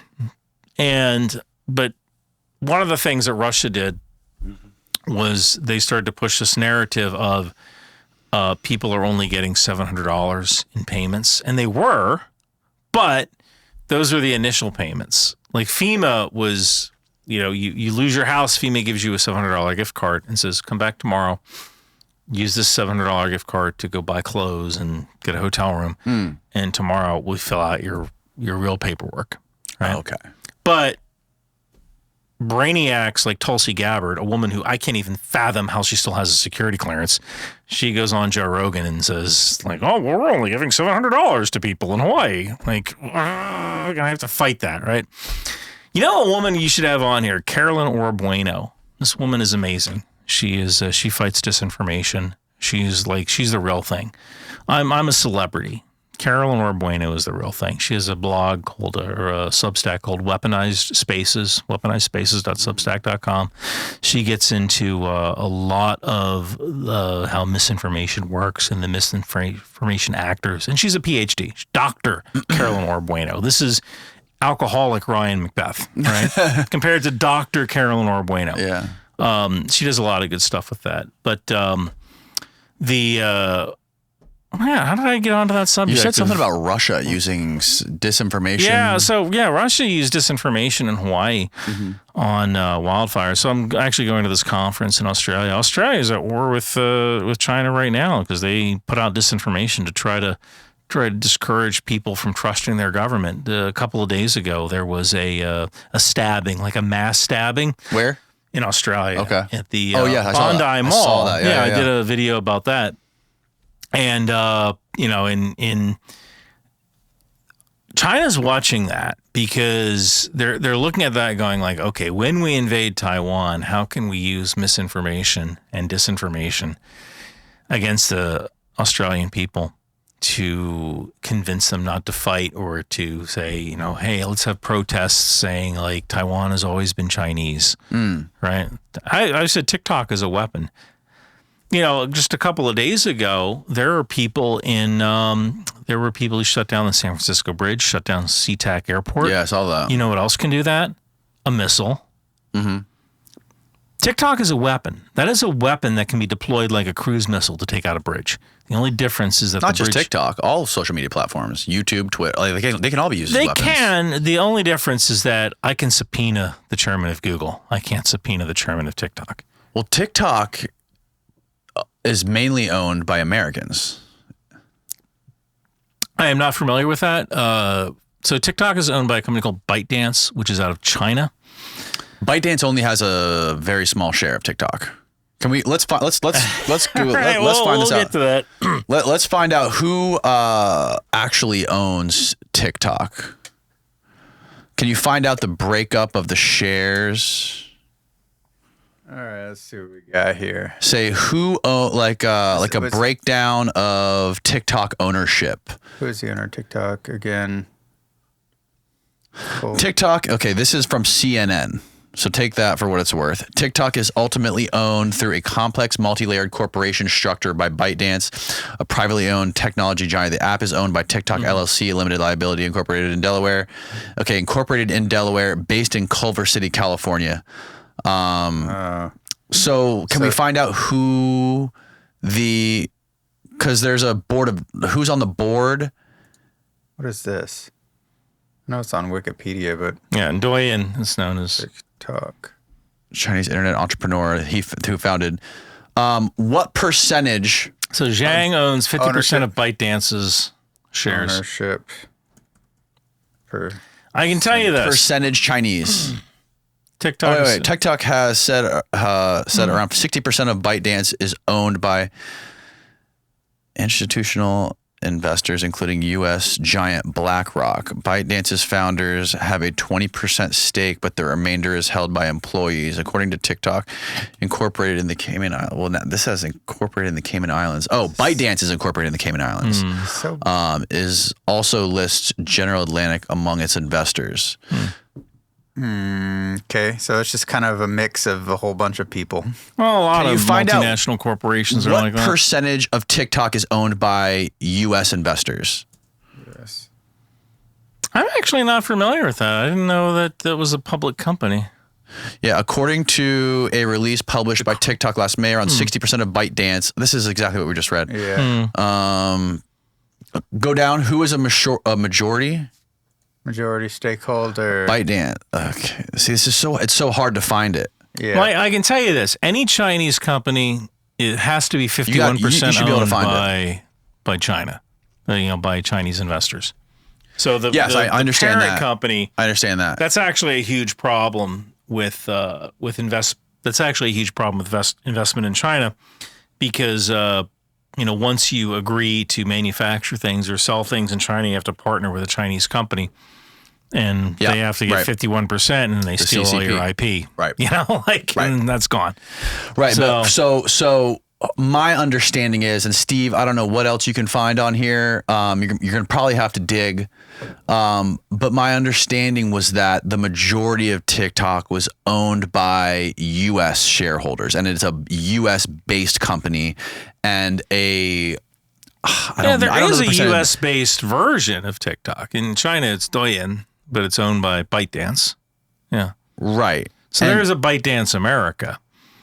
That when we talk about banning TikTok, that doesn't necessarily mean banning TikTok. It means that TikTok has to be sold to someone in the U.S. who can be subpoenaed in front of Congress. Right.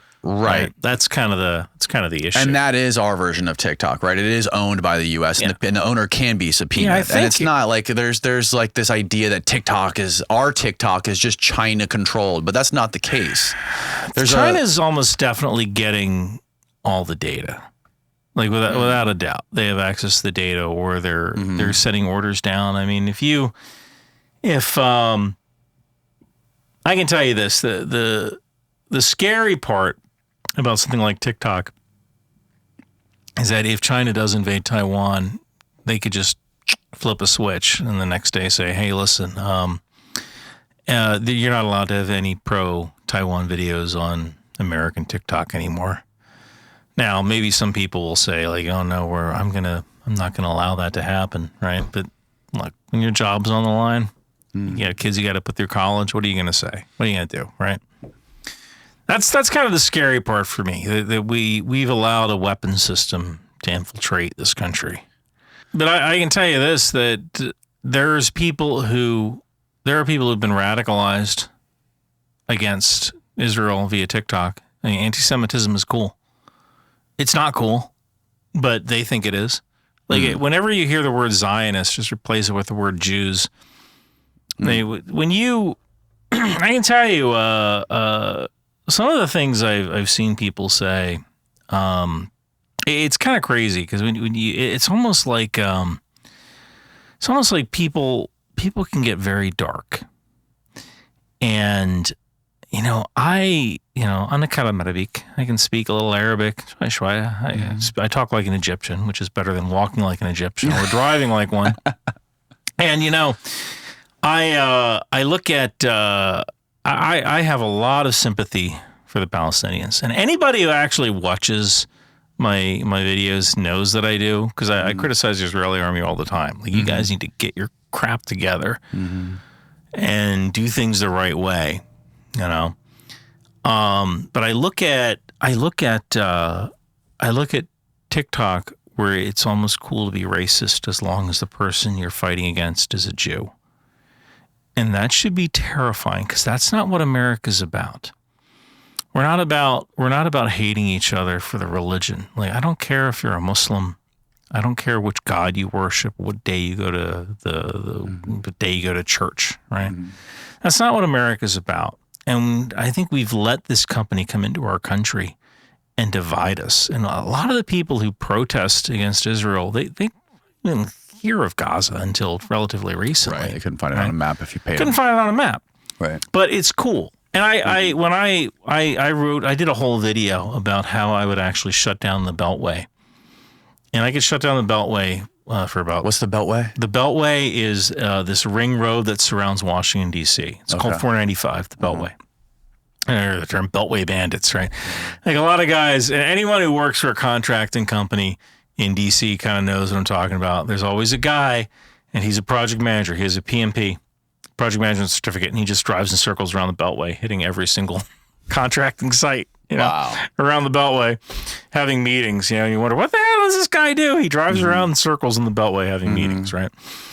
So I figured out we could shut down the Beltway for $13,000 just by creating a video targeting white women who have money, who belong to certain affinity groups, or people who are environmentalists who will come out and protest. So we could just totally shut down the Beltway and tie up traffic, just like a missile would, tie up traffic if it hit a bridge, right? You can do that for $13,000 on TikTok. There was a guy the other day, so I will fight disinformation no matter who it was from. There was this one guy, he owns a company that I guess, like, it allows people to explore their Jewish roots and, like, go to, if you want to do Aliyah, like, go back to Israel and, explore. So this guy, he owns this company that does that, or it's a nonprofit. But he put a video up of an Israeli F-15 shooting down a drone. And I watched this video. I'm like, this is DCS, which is a video simulation game. This is a video game. Really? This guy put up. Yeah. You can see it by the smoke, the camouflage of the plane wasn't the right color. Yeah. And I was like, I made a video about it. And I'm like, look, I don't care what side you're on. If you're on the Palestinian side, there was a Palestinian group, it's called the Quds News Network. I think they put out a video saying, like, there are these meat cans that Israel dropped via jet, and the meat cans have explosives in them, and a child was already killed. They're dropping these cans, and they think it's meat, and they open and they explode. These cans were so again, this is kind of on the Israeli army for being stupid, but. So these cans were the containers for fuses for M15 landmines. And what happens is that Israel, when they want to blow up a tunnel, they have these M15 landmines, these anti-tank landmines, and they put them inside the tunnel, and they connect them with det cord, which is an explosive cord. All right. Now, because they're going to be wired to explode through det cord, they, if you're trying to find it, you find, those things. Those are not residents in several areas across Gaza confirmed that Israel's military leaves bombs looked like canned meat. These are not meat cans. These are fuses. You see that key right there? So this is what's called DIP, deceptive imagery persuasion. It's a type of disinformation where you use a truthful picture to lead people toward a narrative conclusion, a guided narrative conclusion. So in this case, they want people to think that these are supposed to be cans of meat. Really, inside that is a fuse. You put this fuse in an M15 landmine. Now, what the Israelis are doing is they're opening up the landmine packaging. They take the fuse, they throw that on the ground. They wire the M15 landmine with det cord. And then they blow it up and they leave. Now, what did they leave behind? those containers of fuses. Wow. So they didn't police up their crap. So they left those things on the ground. So what does the average Palestinian do? They take pictures of it. Look, the Israelis are putting bombs on the ground for hungry children to find. I will take you down, and then I will also take down the Jewish dude that says an F-15 shot down this drone when it's actually. I don't care who you are. I will come after you like a freaking pit bull if you lie.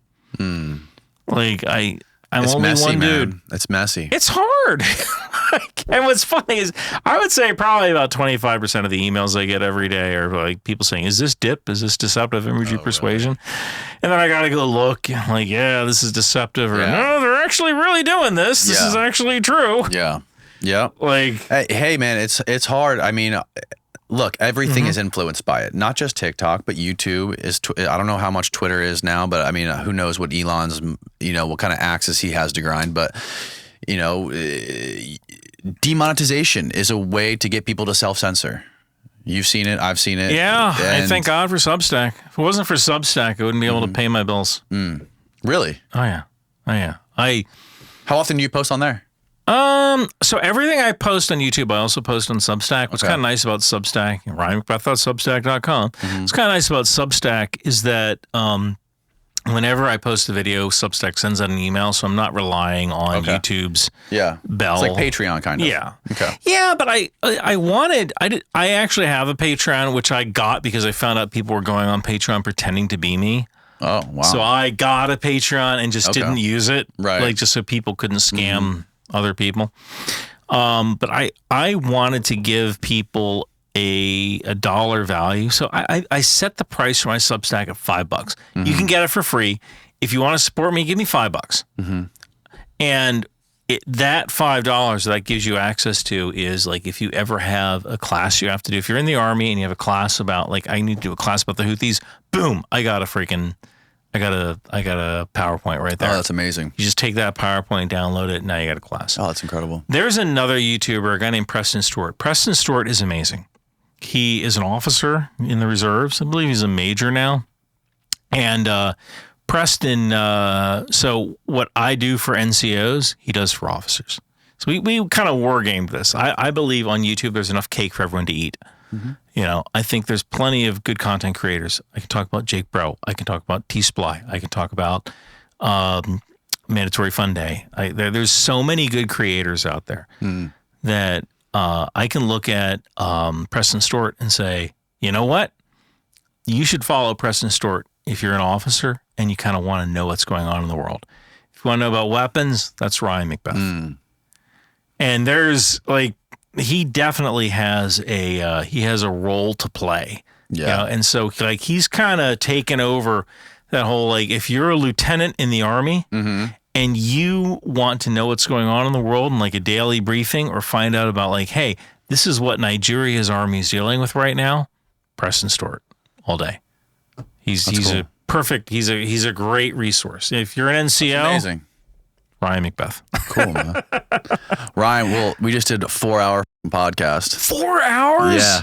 I only got half the model done. What the hell, man? We'll take it home with you. That'll get confiscated by the TSA. We'll bring it to dinner with us. Which they will probably destroy slowly. Just chug it right before you get in. Thanks for coming down here and doing this podcast, man. I really appreciate it. This has been super enlightening. And for anyone who's watching, where can they find your YouTube channel? Obviously, I'll link everything below. But, so they can find my YouTube channel, Ryan McBeth Programming, where I talk about all sorts of stuff from software issues to cybersecurity to